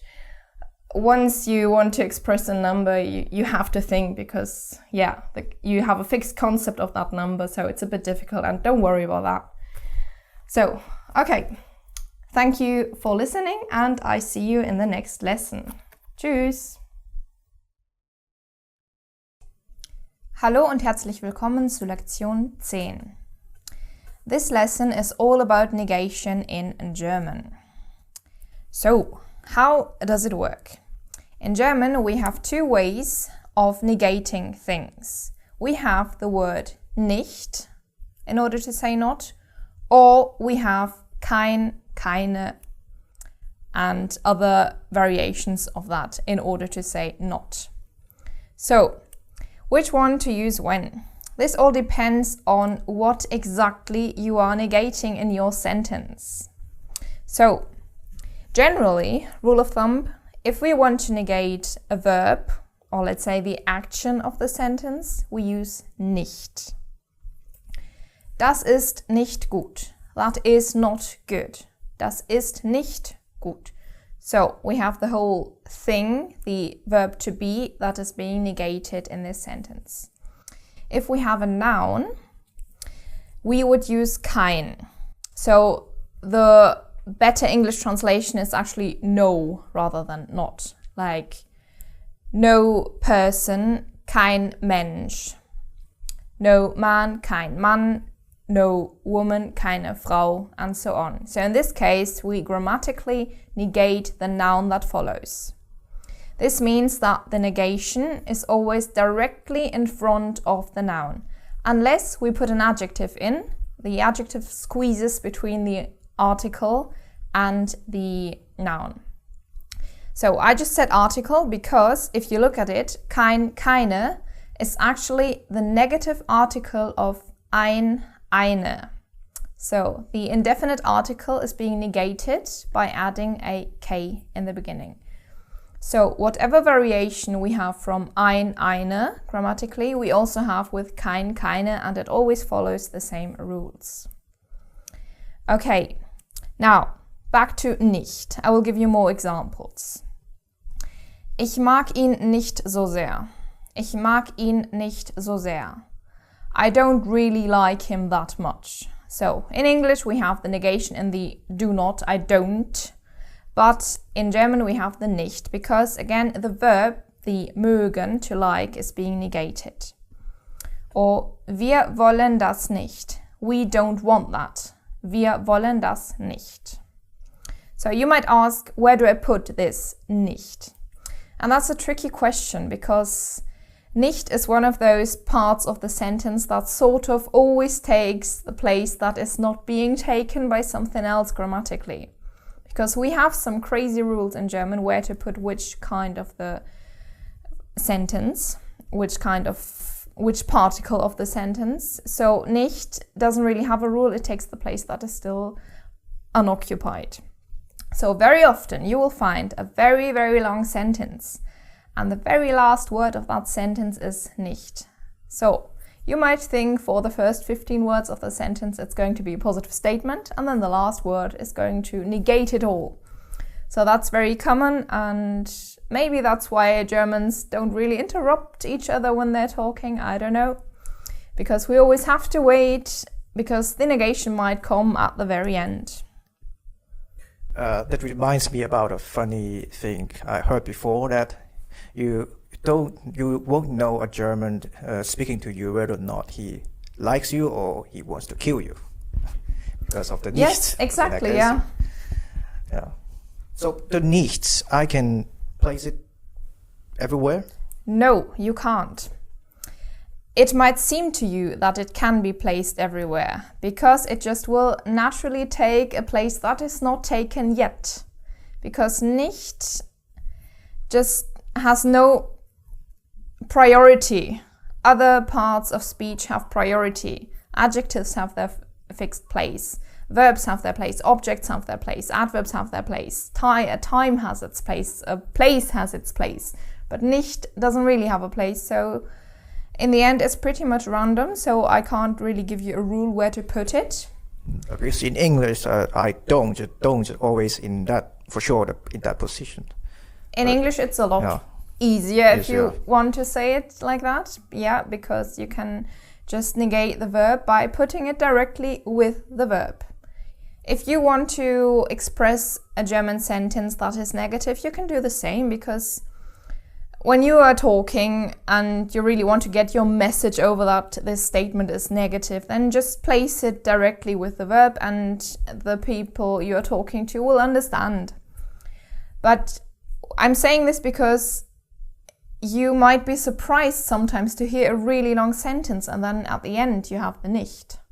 So yeah, just don't be surprised about that. But when you are trying to formulate a sentence, don't worry too much about it. As long as you use nicht, you'll be fine. Unless, of course, we have a noun, then you should use kein, keine. I will give you some examples for the use of kein. For example, if you want to say, I have no idea. Again, this translates into English better no rather than not. Ich habe keine Ahnung. You can't say ich habe nicht Ahnung or ich habe Ahnung nicht. That really doesn't make sense in German. So, because we really say I have no idea, we negate the article ein. Ich habe eine Ahnung, I have an idea. Ich habe keine Ahnung, I have no idea. So I can't say ich habe Ahnung keine. No, because articles always precede the nouns. Always. Just like adjectives. So if you want to add an adjective into that, keine genaue Ahnung, I have no specific idea, for example, then the adjective goes right in the middle. Another example, kein Mensch geht dahin. No one goes there. So, kein Mensch, no human goes there, geht dahin. Kein Mensch geht dahin. Again, we have kein, we can't use nicht. Or, ich habe kein Interesse. I'm not interested. In this case, the English translation is not, because in English we negate the verb to be, but in German we have this noun, Interesse, because to be interested translates into Interesse haben, so it's got nothing to do with the verb to be. So we use kein. Ich habe kein Interesse. I am not interested. Okay, so then we have some further fixed expressions like not anymore, not yet. In these cases it's also important in what way to use nicht or kein. For example, we have nicht mehr. Ich will nicht mehr. I don't want anymore. Ich will nicht mehr arbeiten. I don't want to work anymore. So nicht mehr is always not anymore. You can't separate those two. Nicht mehr, that's an expression and it has to be like that. Or noch nicht. Ich bin noch nicht da. I'm not there yet. So not yet would be translated into noch nicht. And then if we want to negate a noun again, we also have kein mehr. Ich habe keinen Hunger mehr. I am not hungry anymore. Keinen Hunger mehr. So kein, the article goes in front of the noun and mehr goes after the noun. So also these expressions are very useful and you should learn them. So nicht mehr, kein mehr and noch nicht. Okay, I hope that has been quite clear and yeah, you will have fun learning these and you will just hear them everywhere in sentences, and if you just pay attention, if you listen carefully to how people speak, it will just come naturally after a while and you'll just adopt it and get a feeling for when really to use nicht and when to use kein. But as I said, general rule, negating a verb, nicht, negating a noun, kein.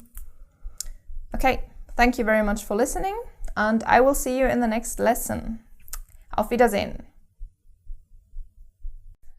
Hallo, guten Tag und willkommen zu Lektion 11. This lesson is all about adjectives and adverbs. And again, as with many other grammatical things, here we have some differences compared to the use of adjectives and adverbs in English.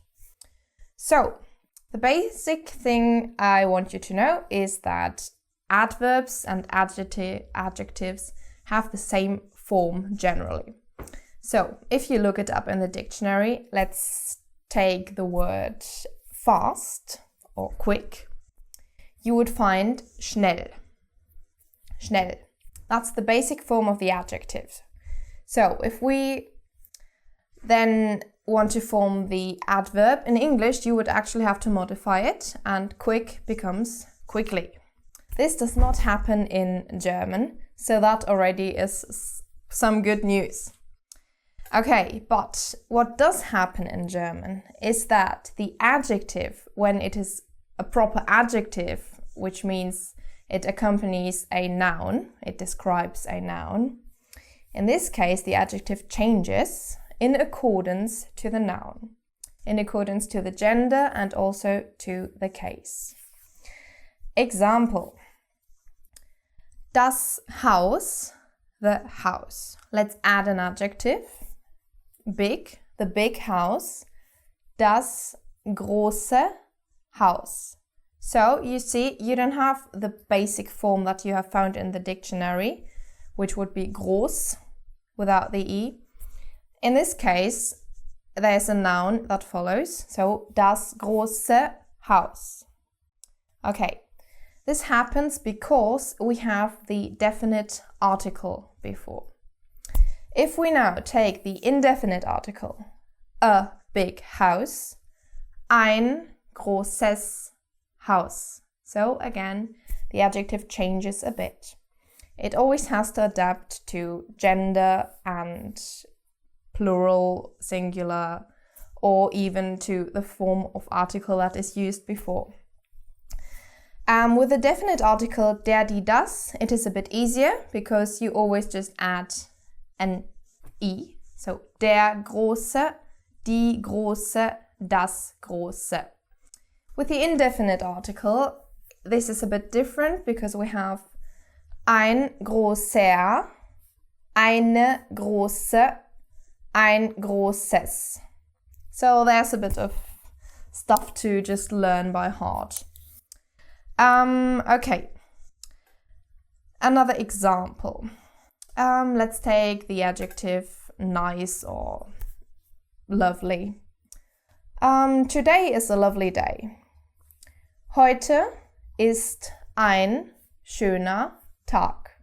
Heute ist ein schöner Tag.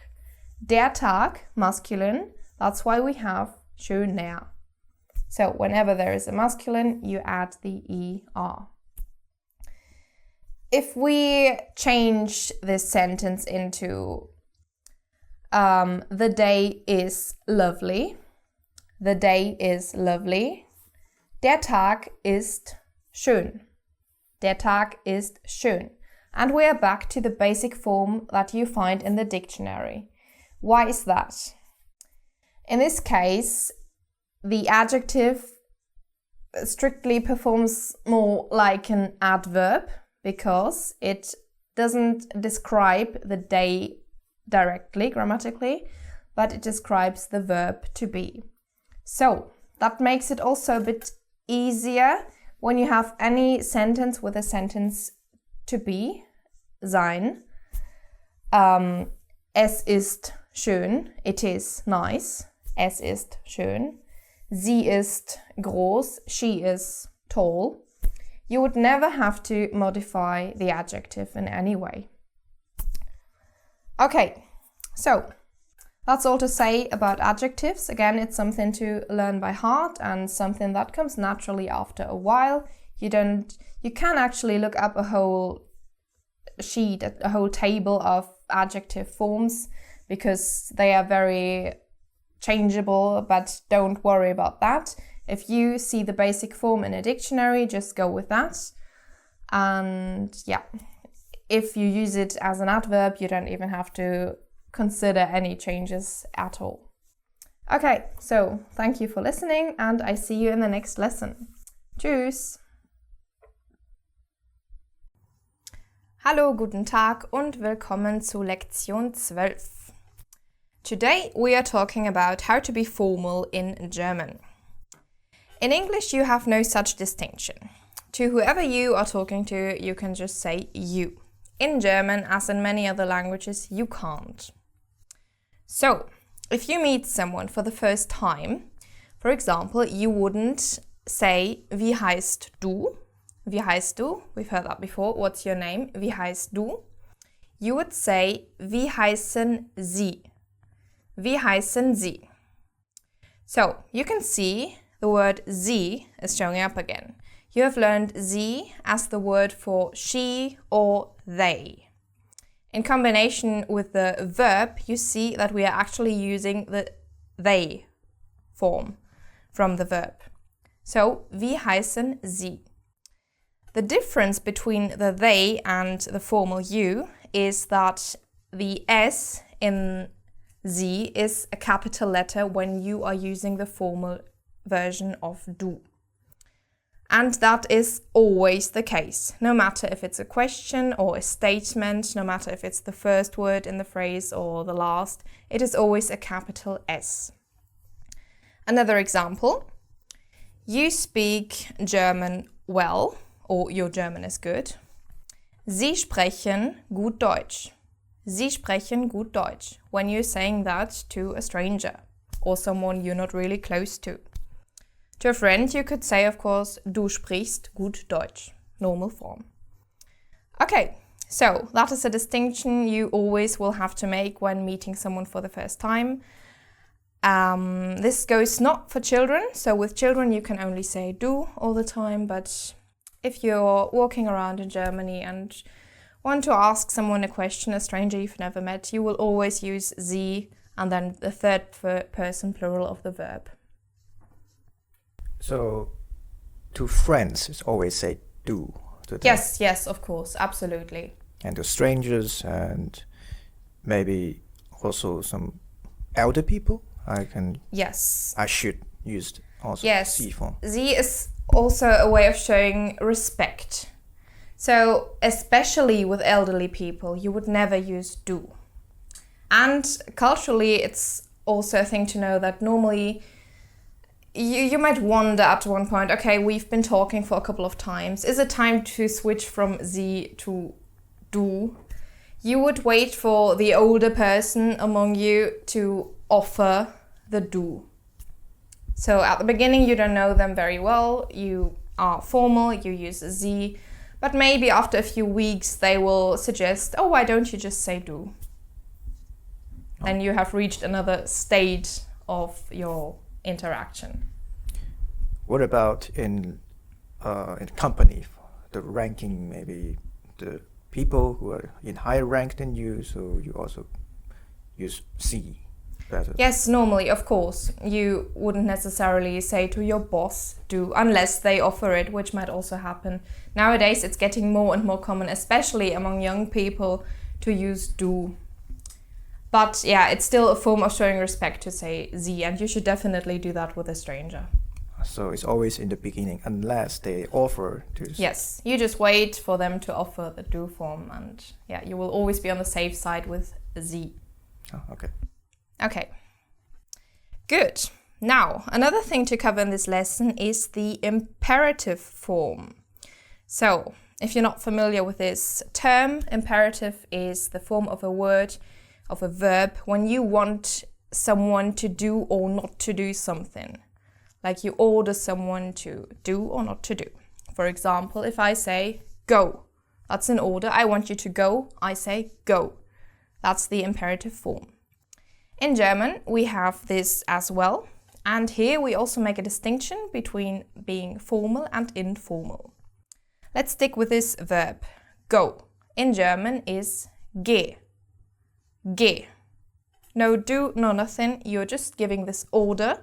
So you just take the stem of the verb, the first part, geh, and that is your perfect imperative. Of course, it's a bit rude, but when you want someone to go, you probably have a good reason to be a bit rude. So, if you need to say that in a formal way, which might also happen, of course, it's not nice to ask someone to leave, usually. But if you have to and you're not friends with them, you wouldn't say geh, you would say gehen Sie. Gehen Sie. In this case, we have the personal pronoun, but we put it after the verb. Gehen Sie, capital S as well, if you need to have it in the written form. That would be the formal imperative. So only in the formal form I need to also give the pronoun, the personal pronoun. Yes, because otherwise it would just sound like the infinitive form, gehen, because that's the form we use with sie in the plural. So it wouldn't be a complete form. For informal form, I just say... You just use the stem, which you don't use in any other context, so it's clear, and you don't use du. In this case, the same as in English, you say go. You don't say you go. That's when I'm saying that to a friend, to say go. Yes, exactly. Okay, so this was the rather rude imperative. If you are using the imperative in form of a suggestion, so like amongst friends you say, let's go, which would include yourself. We also have this form, and in this case we say, lass uns gehen. Lass uns gehen. So we have the verb lassen, which is let. So it's literally the same as in English. The only difference is that we do make a slight distinction if we are talking to just one person or to a group of people, to a group of friends. If I'm just talking to one friend, I would say lass uns gehen, singular, which is then also the imperative form because lassen is the whole verb and lass stem, so that's the imperative singular. And for plural, let's go, lasst uns. So that is just the normal ihr, you, plural form, ihr lasst. So lasst uns gehen, let's go. That's a small distinction. Actually, when you're speaking, people might not even hear if you have added the T or not, so it really won't be an issue. But that doesn't happen in English. We don't have that. In English, we only have let's, whoever you're talking to. And in this case, also, if you need to be formal, you're talking to a stranger and you want to suggest that you both go, you would say, lassen Sie uns gehen. Again, Sie, capital S, and that would be the quite polite and formal imperative form. Because again, I have to add a C there. Yes, exactly. But in the informal form, there's no need to use exactly. do. Yeah. I don't have to put do. Because it's still the normal rules of the imperative form. Okay, good. That's it for the being formal and imperative part. And yeah, I will see you in the next lesson and thank you for listening. Tschüss. Hallo, guten Tag und willkommen zu Lektion 13. Now we are going to talk about modal verbs. Modal verbs would be verbs like to want, to must, to should, to might, and so on. Of course, in German we have them in a slightly different way.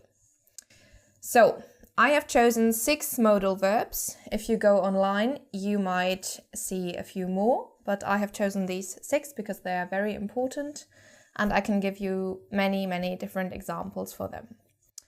What they all have in common is that when you add another verb to the sentence, you don't have a special infinitive indicator, like in English that would be to.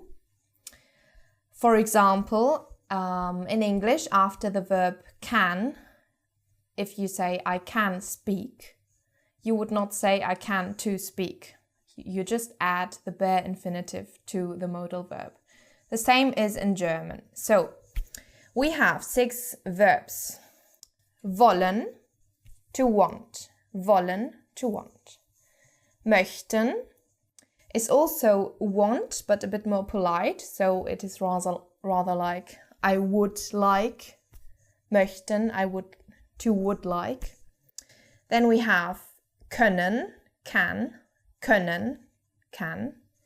Dürfen, which is the type of can that means that something is allowed rather than the ability. So Dürfen, to be allowed.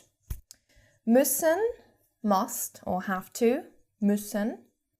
And sollen, which is a form of have to that is more like a suggestion. So let's say should. Sollen, should.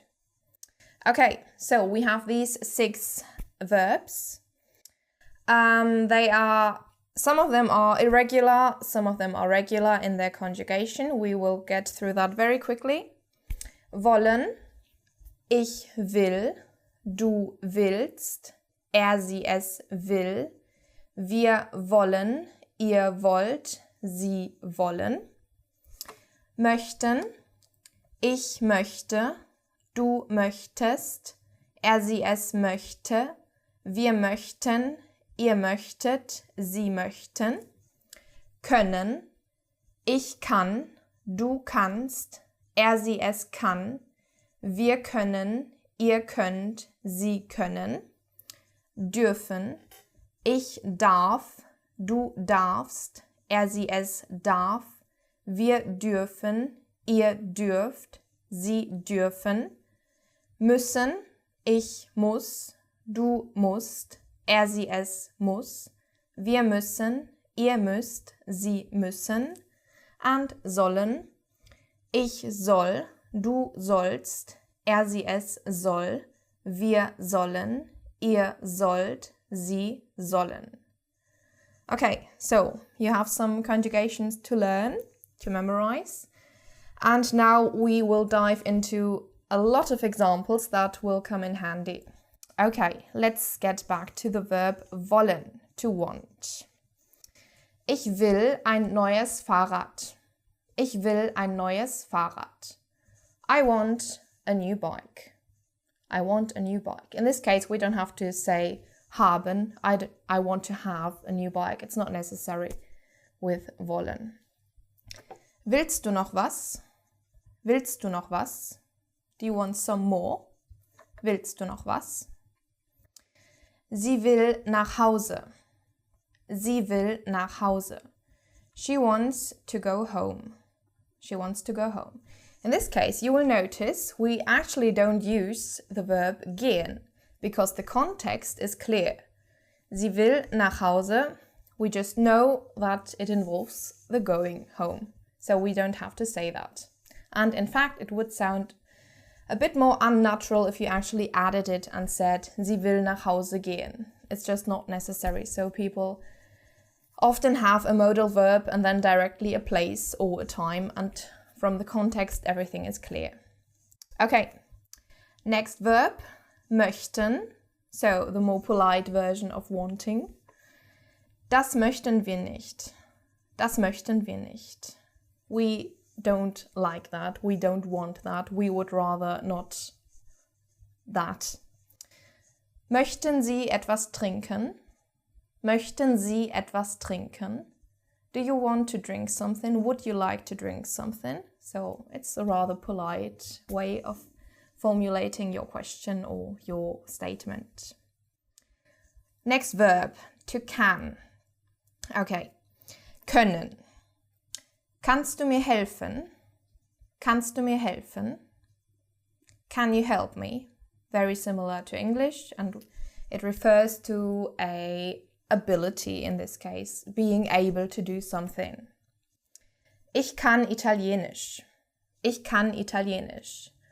I can speak Italian. Also in this case, we don't need to say the verb to speak, we just say I can Italian, and from the context it is clear, because what else would you do with a language than speak it? So what about other things besides the language? Also just use ich kann. It really depends, because for example, if you want to say I can play football, you wouldn't say ich kann Fußball, because then what exactly? Can you play or can you watch? Because there we have more possibilities from the point of view of the context. But with a language, there's no need. So that's always the best example. With a language, you only use the modal verb can and then the language. So it really depends on the thing that it depends, say. Yes. What about cooking? Cooking. I can cook. Ich kann kochen. I can cook. Yes, in this case we have a verb anyway. Ah, yes. So, yeah. But sometimes you simply don't need to add another verb to explain the action, because the modal verb plus the action is all you need. Okay. Another very useful phrase. Das kann sein. Das kann sein, with the verb can, which means may be, that may be, could be, might be. So you hear that all the time. Kann sein or das kann sein. Sein, it means be. Exactly. Sein is the infinitive form of the verb to be, as we have discussed in that lesson. So it's very similar to the English be, the usage. The usage, yes, exactly. Generally, German phrasing and English phrasing are not too different. In some cases, absolutely different, but generally, because English also developed sort of out of German amongst many other languages. So, yeah. Because I remember a phrase that say, das kann nicht wahr sein. Yes, which would be rather the opposite. Das kann nicht wahr sein. Or also you hear people saying, das kann nicht sein. That can't be true. It's very common, yes, very common phrasing. Okay. The next verb, dürfen. I said dürfen is can in the sense of it is allowed. So, we have, for example, in Deutschland darf man das nicht. In Deutschland darf man das nicht. In Germany, that is not allowed. So here we have the negative form of dürfen, and it can only mean not allowed. Darf ich mal sehen? Darf ich mal sehen? May I have a look? May I see? Can I see? Can I have a look? We have different modes of translating it, but you are requesting a permission, so something, dürfen, to be allowed is the best translation. Then, next verb, müssen. To must, to have to. Okay. For example, ich muss los. This is a very, very common phrase. Ich muss los, which means I have to go. In this case as well, we have no other verb. We just have ich muss, modal verb, conjugated, and los. Los is not a verb. Los, it's hard to categorize this word, but you will hear it a lot. For example, also, los geht's, let's start. So, los is always for something starting or going with some movement. So, you will hear this phrase a lot. Ich muss los. Okay. Another phrase for a negative way of müssen. Because in English we have must means must. But if we have the negative, must not, it is actually when something is forbidden in English. In German, that is not the case. If we negate the verb müssen, it means another thing. For example, du musst das nicht machen. Du musst das nicht machen. Word by word, that would be you must not do that when we think of müssen as must, but that's not what it means. It actually means you don't have to do that. There is no need that you do that. So it's rather the not have to form than the must form. That is very important. Okay, and so our last modal verb is sollen, which is, let's say, should or shall. Ihr sollt nicht so laut sein. Ihr sollt nicht so laut sein. You should not be so noisy. You should not be so noisy. Or in a positive statement, genau so soll es sein. Genau so soll es sein. Exactly like this, it should be, it shall be. So sollen is more a suggestion and not so much an obligation. About the must, you said before, yes. Must not. What if I really like to say, you must not do it? So how do I say that in German? Okay, if you must not do something, it means you don't have permission to do something. So we go back to the verb that talks about permission, which is dürfen. So if we really want to say you must not, then we say du darfst nicht. So we use the verb dürfen and not müssen. So I can't just use müssen for that. If you say situation. du musst nicht, that simply means there is no need for you to do it. But if you really want to say you must not, you say du darfst nicht. Okay. Okay, good. So you had a ton of examples and you can learn these phrases by heart. That would be best. And use them and you will hear them a lot, that is certain, and you can also modify them and yeah. So now you have many new verbs and they are very, very useful. Thank you for listening and I look forward to seeing you in the next lesson again. Tschüss! Hallo, guten Tag und willkommen zu Lektion 14. In this lesson, we are going to talk about how to ask for help or information in German. Okay, the first useful word to know when you are walking on the streets of Germany and you want to stop someone to ask something. You would say Entschuldigung, Entschuldigung, or even more polite, Entschuldigen Sie bitte, Entschuldigen Sie bitte. So that would simply be sorry. Sorry, I'm interrupting. Sorry, I'm going to ask you a question. Okay, then you might want to say Können Sie mir helfen? Können Sie mir helfen? Can you help me? Or even more polite, Können Sie mir vielleicht helfen? Können Sie mir vielleicht helfen? Can you maybe help me? Because not only the British are trying to be polite, we also in Germany add this and that to make the sentence more polite. Then you might be looking for a place. You can say Ich suche, and then you name the place that you're looking for. Ich suche, I am looking for, ich suche. Or you really need to say that you need to go somewhere. You could simply say Ich muss zu. Ich muss zu. Muss, we had it in the last lesson, is a modal verb, so you don't even need to add another verb. You don't need to say I need to go. You simply say I need to station, for example. So let's take this example, station. Ich muss zum Bahnhof. Ich muss zum Bahnhof. Okay, now you might simply ask, where is? Wo ist? Wo ist der Bahnhof? Where is the station? Or more polite, do you know where the station is? Wissen Sie, wo der Bahnhof ist? Okay. Then, some possible answers. It's not enough to know how to ask something. You might want to understand what they are answering. So, you might be lucky and they say, yes, of course. Ja, natürlich. Ja, gerne. My pleasure to help. Yes. Or they might not know it and they will say, Nein, tut mir leid. Nein, tut mir leid. No, I'm sorry. So here we have a different sorry than we had before.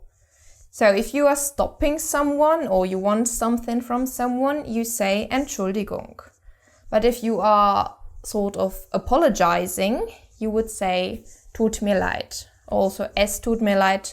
Well, that's a bit too much, especially in this context. So just tut mir leid, nein, tut mir leid. This you might hear a lot. Or they also say sorry, just say sorry. Oh, yes. Common in Germany. Especially younger people nowadays often really use the English word sorry. But I wouldn't use it if I was going to ask for an information because it can seem a bit not so much polite because after all, it isn't a German word, and for a German person, it's nicer to hear Entschuldigung than sorry. Although everyone knows what it means, of course. Yeah, maybe to friends it's okay, but to stranger or to yes, you can. Form. Yeah, friends say that to each other, but not everyone likes it. For example, me personally, I don't like it when people say sorry in Germany to me. I prefer the old-fashioned Entschuldigung. Okay. Then they might explain why they can't help you. It's very common. excuse themselves because they are not local, and they might say, ich bin selbst nicht von hier. Ich bin selbst nicht von hier. I am myself not from here, literally. Or they actually apologize a bit further and say, da kann ich leider nicht helfen. Da kann ich leider nicht helfen. Literally translated as, there, unfortunately, I can't help you. Very polite. Okay. Or they actually explain you then the right way. So it's also important to learn all the direction terminology. Easiest might be, of course, when they use gestures and say, you ask, where's the station? Wo ist der Bahnhof? And it's actually right over there, and they might say, gleich da drüben. Gleich da drüben. Right over there. Or, of course, it's a bit further away, and they might get into a detailed description of your way, and you will hear words like rechts, right, links, left, straight on would be geradeaus. So these are also very important to learn. Okay, right. That's it about asking for help and information. I hope you find these phrases and words useful, and I will see you in the next lesson. Thank you very much. Tschüss. Hallo, guten Tag und willkommen zu Lektion 15. In this lesson, we are going to talk about eating and drinking. So, we will have many useful vocabulary and phrases. Okay, let's get right into it. If you go to a restaurant or another place where you want to order food, the first thing you need to know how to say is, I would like. So, how can you say that? You can say, ich möchte, or ich möchte gern. You already know the verb möchten. Or you say, ich hätte gern. Ich hätte gern. I would like, and then you say whatever you would like to have. Okay, talking about nowadays, often you have people who don't eat this, who don't eat that. So you might be a person who eats everything, so you can say, ich esse alles. Because you might actually get asked if there is anything you can't have. So you can say, ich esse alles. I eat everything. Or you do have some food allergies. This might be useful if you can say, ich bin allergisch gegen. Ich bin allergisch gegen. I am allergic to. Or you are vegetarian. You will have to say, ich bin vegetarisch, or ich bin Vegetarier. Or, let's go even further, you're a vegan.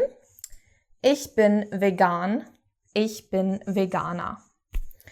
Okay, you might have specific foods you don't eat, but don't belong to any of these categories. You can say, ich esse kein, and then you mention the food that you're not eating. You remember kein versus nicht from that specific lesson. So now when you're not eating something that is a noun, you say kein or keine if you know the correct gender of the noun. Or you might eat solely one specific food. You might eat, ich esse nur. Ich esse nur. I eat only. Okay, so now let's get through some vocabulary. We have many different drinks first, beverages. So, standard one, water. Wasser. Das Wasser. When you order water in Germany, beware, it is usually sparkling. So, you can make the distinction between stilles Wasser, which would be normal natural water, and Wasser mit Kohlensäure. Wasser mit Kohlensäure, sparkling water, water with gas. So, if you don't say anything, if you want water without gas, then you will have to say stilles Wasser, because otherwise you will automatically get water with gas. Okay, so tea, also very, very common in Germany. Many people drink tea, and we have so many different teas. The most common ones, of course, black tea, schwarzer Tee, green tea, grüner Tee, white tea, weißer Tee. Or we have some fruity teas, that would be Früchtetee, or herbal teas, Kräutertee. And it might come in handy to know these, because if you order a tea in Germany, it is not like in the UK or wherever that you automatically get black tea. They actually expect you to make a distinction because, yeah, in Germany we do have this huge variety and everyone likes another type of tea, so you might want to specify that. So, coffee. Coffee in German, Kaffee. Kaffee. And you drink Kaffee in a café, in a coffee shop, café. So in this case, the accent is important. Where do you stress the word? That changes the meaning. Ich trinke Kaffee im Café. Also notice the different spelling. Okay, if you order coffee in Germany, it is usually a larger mug, like an Americano, you could say. It's not when you go to Italy and order coffee, you will only get a little shot. So beware of that as well. If you want that Italian coffee, this would be an espresso. Exactly like you use also in English. Okay, then in the morning, many people drink milk. Milk in German, very similar, Milch. As in English, it refers mainly to cow's milk automatically without specification. If you want to drink some plant milk, there's a huge variety as well. So the most common one, Sojamilch, soy milk. This is worth knowing. Okay, or you might want to drink a juice. Juice in German is Saft. Saft. Orange juice, apple juice, whatever juice you want to have. As in English, you put the fruit or vegetable in front of the word Saft. For example, Orangensaft, orange juice, Apfelsaft, apple juice, and so on. Okay. Some alcoholic beverages, of course, in Germany, what do we all drink? Beer. And the German word is the same, only the spelling is a bit different. So, beer. Or we also like to drink some wine, which is also very similar in German, which is Wein. Okay, we have red wine, Rotwein, white wine, Weißwein, all very similar. Okay. So let's talk about some foods. I will list mainly the things that normal people eat in their daily lives. So let's start off with Brot. Brot is bread. Das Brot. In Germany, very, very common, people eat Brötchen, which is the smaller form grammatically of Brot, and it is those little round things in many different colors and white with some grain, whole grain, multigrain, whatever. It's generally what people eat is Brötchen. So you can put on your Brötchen everything you want. Generally people put cheese or some meat or also marmalade, honey. So cheese, Käse, then we have Wurst, which is some meat, Marmelade, marmalade or jam. We don't really make that distinction. We usually say Marmelade, even if we want to say jam. Or honey, Honig. Okay, then further on with the carbohydrates, we eat many Nudeln. Nudeln. Nudeln are pasta. Every type of pasta we say Nudeln. And since we all really like Italian food, we also eat pizza. Also here, very similar to the English pronunciation, just a bit more Germanified, so pizza. We also eat a lot of Reis. In English, rice. German, Reis. Very similar, only the pronunciation varies and is more German. Or, of course, cliché, we all eat potatoes. Kartoffeln. Die Kartoffel, die Kartoffeln in the plural form. Okay. If you're not a vegetarian or vegan, you might eat your meat. So, meat in German, Fleisch. Fleisch. Or fish, which is in German also fish. Generally, animal products, Tierprodukte. Tierprodukte.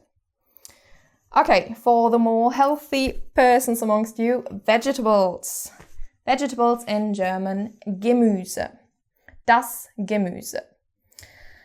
So, I'm not going to be botanically correct now. I will list you some things people consider generally a Gemüse, like Möhre, die Möhre, carrots, Tomato, Tomate, Tomate, die Tomate, or onion, Zwiebel, die Zwiebel, spinach, der Spinat, or kale, der Kohl, der Kohl. Of course, there are many, many more, and you can look them up in the dictionary and learn them, whichever interests you most, whichever are most relevant to you. Okay, then we have fruit, of course. So the most commonly eaten fruits would be Apfel, apple, Banane, banana, Birne, pear, Orange, orange, this sounds actually a bit French, orange, or Erdbeere, strawberry, Melone, melon, and many more. The word fruit itself can either be Obst, Obst, das Obst, or we also say Frucht, die Frucht, but that refers more to one specific, to one piece of fruit, die Frucht. Okay, another food group we have legumes or pulses. Very commonly eaten beans, peas, lentils, and so on. So let's just get you to know these three. Beans, Bohnen, die Bohnen, peas, die Erbsen, and lentils, die Linsen. Okay, another food to mention might be mushrooms, in German, Pilze, die Pilze. So, we've covered the main food groups, and for whatever else you want to know, just look it up in the dictionary, and yeah, that's vocabulary. So these are quite useful, so learn them if you like, if you think you need them. And okay, that's it. What about I finished a meal in restaurant and I would like to get the bill? How would I say in German? Oh, back to the restaurant. Okay, so just the word bill, that would be Rechnung. And of course, since we're polite, we say bitte, die Rechnung bitte, the bill please. That's all you say. Yeah, or you can also say, I would like to pay, ich möchte zahlen, bitte, please. Is it common that people give tips to waiter, waitress in Germany? Restaurant? Yes, people do that all the time, of course, but I think in other countries it's more dramatic if you don't do it. So no one in Germany actually hates you if you don't give a tip. So, for example, in Hong Kong, we don't give tips actually. Yeah, I know it depends on the culture you're in. So in some countries, you are really expected to do it, and they even write it on the receipt, and they already calculate it, and yeah. But you don't have to in Germany. Of course, the waiter will be very happy if you do. But yeah, it's not a must. Okay, so that's it for eating and drinking. And I hope you enjoyed the lesson, and I see you next time. Tschüss! Hallo und willkommen zu Lektion 16. Today we are talking about the accusative, which is one of the 4 cases we have in the German language. I already mentioned declension a few times, and this is probably the easiest one and the most useful one in the beginning. So let's start with accusative pronouns. These we actually have in English as well. What are they? Accusative pronouns are me, you, him, her, it, us, you, them. So they describe someone as the object of the sentence, not the subject. The subject is the one who does an action, and the object is the one concerned by the action taken. So, in German, these pronouns are mich, dich, ihn, sie, es, uns, euch, sie. Okay, so these correspond to the ones I just said in English. Me, you, him, her, and so on. Okay, I will give you some practical examples within sentences so you can see how this pronoun works as the object. An example for mich. Kannst du mich hören? Kannst du mich hören? Can you hear me? Can you hear me? So, subject of the sentence is you. Kannst du, because du is the one who acts in this sentence. And mich, can you hear me? I am the object. So, kannst du mich hören? Can you hear me? An example for dich, very, very practical. Ich liebe dich. I love you. So, I am the subject, you are the object. I love you. Ich liebe dich. Ihn, sie, es. Ich hasse ihn. I hate him. Ich hasse ihn. Ich frage sie. I ask her. Ich frage sie. Ich sehe es. I see it. Ich sehe es. Okay, uns. Du kannst uns anrufen. Du kannst uns anrufen. You can call us. You can call us. Euch. Ich grüße euch. Ich grüße euch. You will hear that quite often. It means hello to you as a group, or I greet you, I'm greeting you. And the last one, sie. Ich lasse sie in Ruhe. I leave them alone. So again, we have sie as in the third person singular, the same as she. It's always the same word. Also for the formal way, we have the capital Z again. Okay, so these are the pronouns. These are quite easy to understand because we also have them in English. But accusative concerns also all the other articles and adjectives. So, for example, you already know the articles der, die, das. Der, die, das. In English, just the. These are in the nominative, the first case. If we put them into the accusative, it is den, die, das. Den, die, das. So in this case, actually only der changes to den. Der becomes den, die stays die, das stays das. Why do we have to change that form? The word is changed. Yes. Well, why? Because it's part of our grammar and that's simply the way it is. Because in English, I don't think there is any change in the... No, English is a bit easier in that respect. It just stays always the. But in general, we make this distinction between subject and object grammatically in the phrase. So it's just something to learn by heart. So it would be wrong if I don't change the... Yes, it would be wrong and could contort the whole sentence because we do rely on that grammatically. I mean, you can still get the meaning correct by not using it, but it might as well not work and someone might not understand you, so it is worth learning it. Oh, so the der, die, das will change? Yes. Depending on the... It depends on the case, and this is the fourth case, the accusative, and yeah. So, den, die, das. The same for the other article, the article which is ein. Ein, eine, ein. We already have that covered. Which becomes einen, eine, ein. Einen, eine, ein. So again, only the masculine form changes and gets an N at the end. That's also something to just learn by heart. Okay, the same way happens then to adjectives. The same pattern, the same endings. For example, the adjective klein, klein, small, little, tiny, klein. Der, die, das, kleine in the nominative.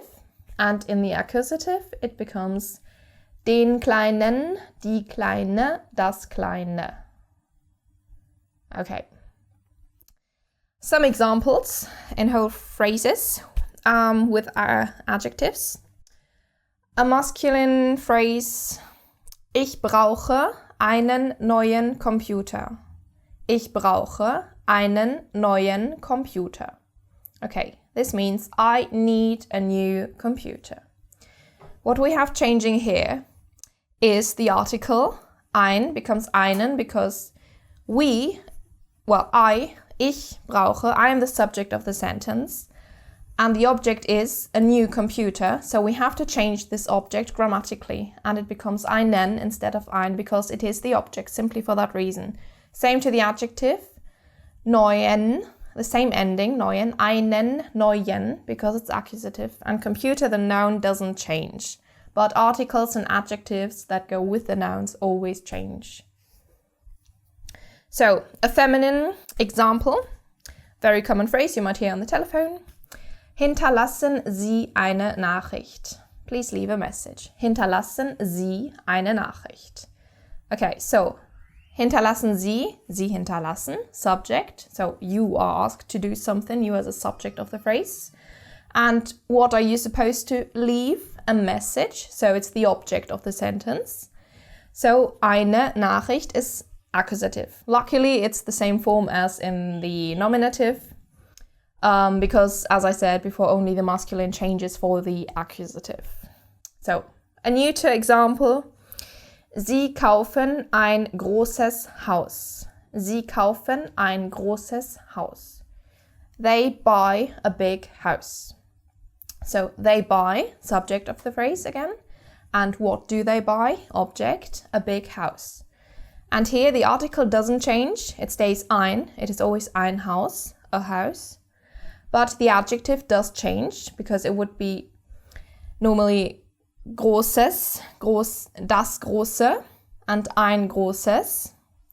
So you have to always adapt the adjective as well.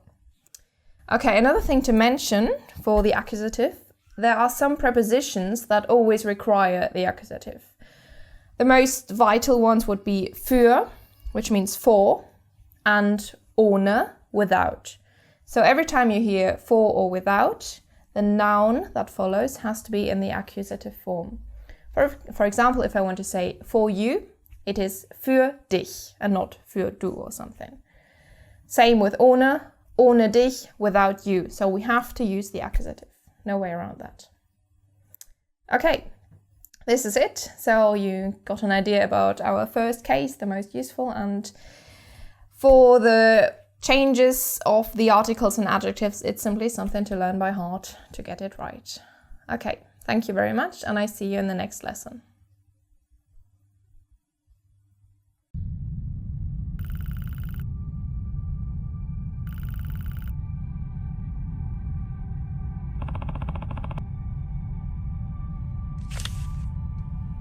This is a story-based fill-in-the-gap exercise to go with your learning process. Underneath every journal entry, you will find a list of 20 words that have fallen out of the text.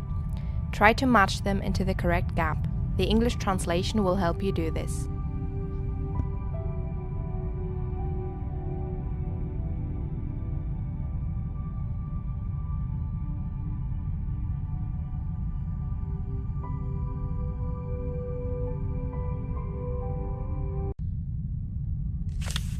Entry number 1. Solutions and Explanations. Das ist mein erster Tagebucheintrag. Nach einer sehr langen Reise von der Erde bin ich endlich auf Germanix. Ich bin jetzt in meinem Zimmer, von wo ich die Deutschstunden verfolge. Das Zimmer ist fantastisch. Ich kann die Erde von meinem Fenster aus sehen. Sie sieht so winzig aus von hier. Ich habe einen Klassenkameraden. Sein Name ist Bosco und er will auch Deutsch lernen. Unsere Lehrerin heißt Sonja und wir sehen sie über einen Bildschirm im Zimmer. Das ist sehr praktisch. Morgen möchte ich ein bisschen über die Station laufen. Ich weiß, dass sie riesig ist und es mehr als 500.000 Einwohner gibt, plus ein paar tausende Studenten. Und natürlich spricht jeder hier Deutsch. Ich muss immer noch herausfinden, wo alles ist und ich möchte gern ein paar mehr Leute kennenlernen. Aber jetzt ist es Zeit zu schlafen. Ich bin so müde und es ist schon spät. Das ist mein erster Tagebucheintrag. In this first gap we put the word erster. This is from the ordinal number, erste, der, die, das erste. And as with all these ordinal numbers and with all adjectives in general, you know you have to adapted to the noun that follows. So, in this case, we have the compound noun Tagebuch, Eintrag. Das Tagebuch, the diary, neuter, but der Eintrag, the entry, which is masculine.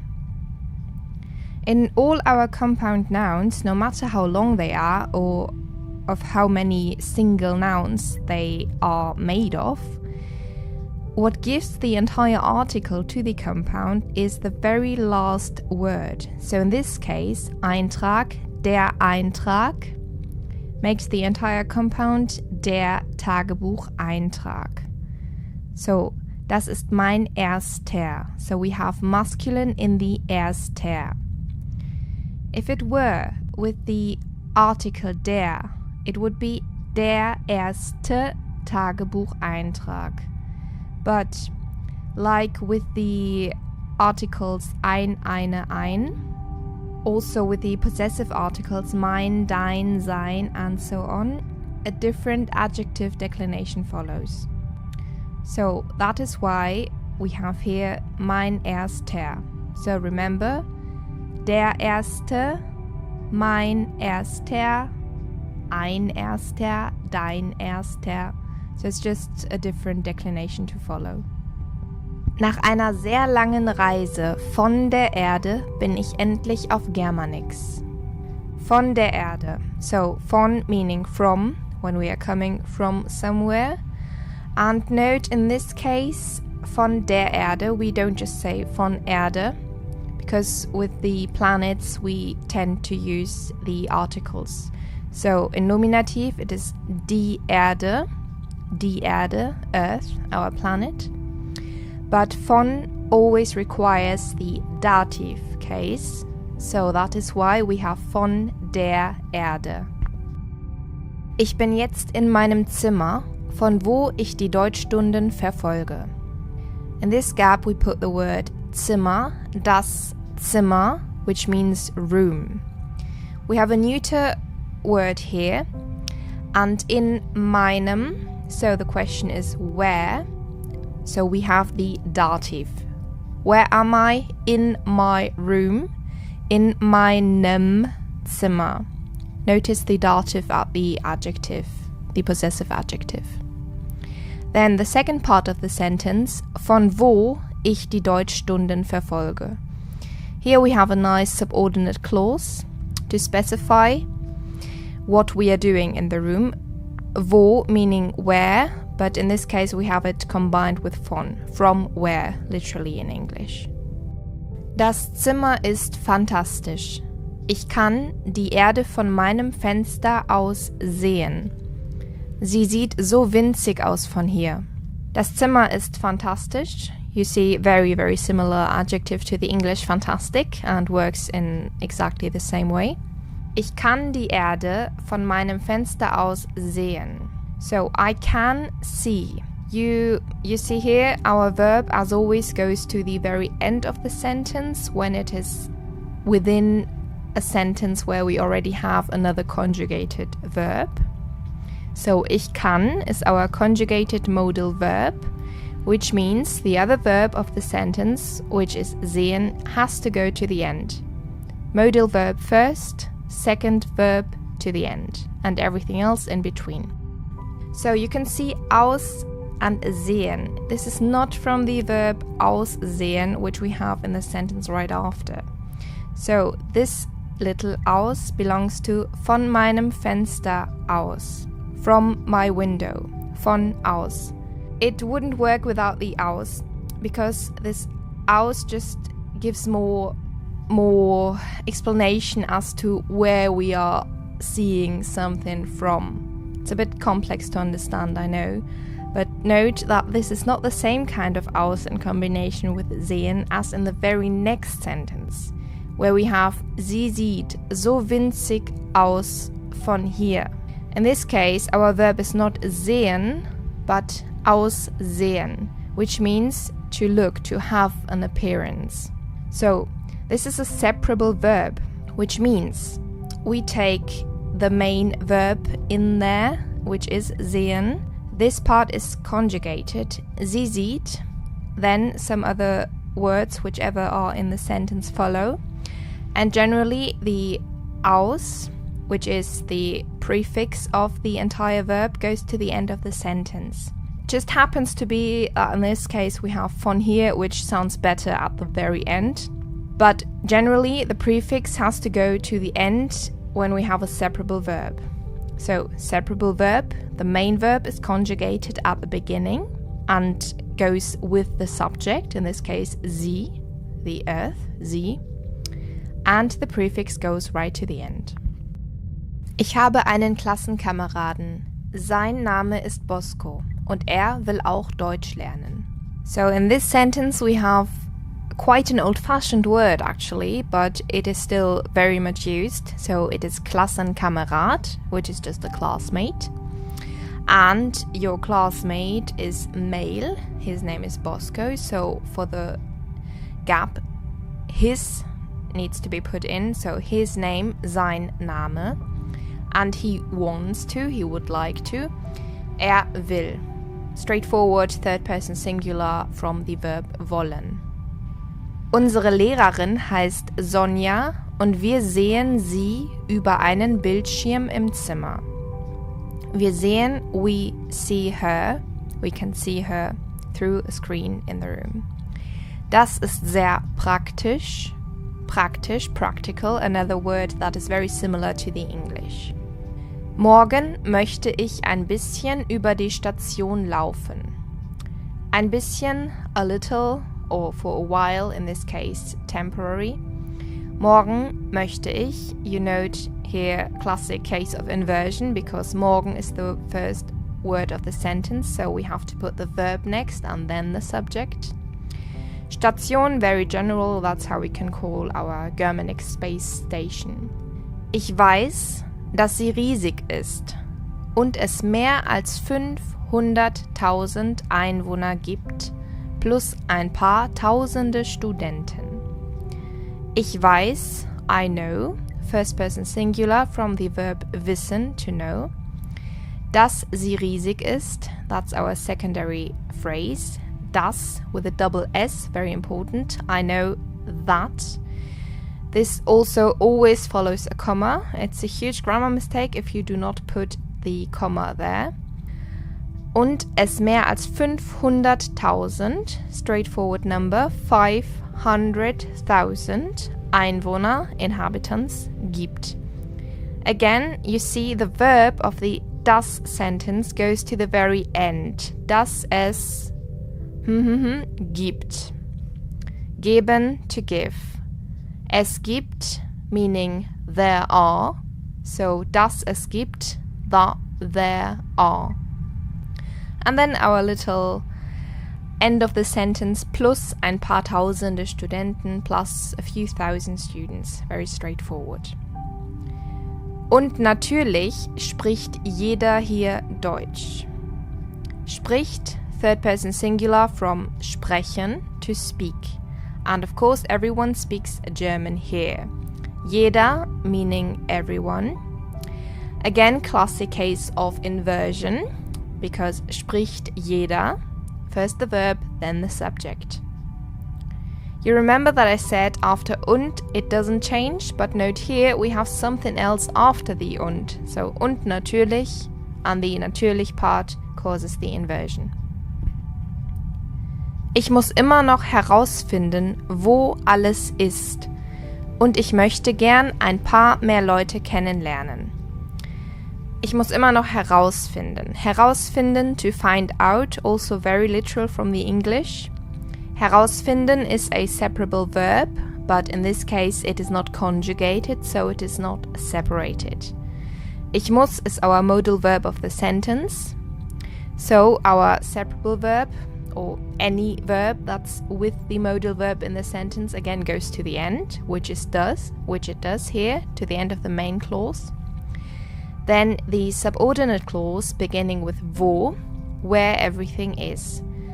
Again, you can see, as with all our subordinate clauses, the conjugated verb goes to the end. In this case, it's a very, very small sentence, wo alles ist. But yes, the ist is still at the very end of the sentence. So, but of course our sentence continues here, connected with the und. Ich möchte gern ein paar mehr Leute kennenlernen. Ein paar mehr, a few more, some more. And kennenlernen, to get to know. Ich möchte, again, kind of modal verb, so our other verb goes to the end of the sentence. Aber jetzt ist es Zeit zu schlafen. Ich bin so müde und es ist schon spät. Aber jetzt ist es Zeit. So, literally, like in English, es ist Zeit, it is time to sleep. Ich bin so müde, müde meaning tired. Und es ist schon spät, it is late, it is already quite late.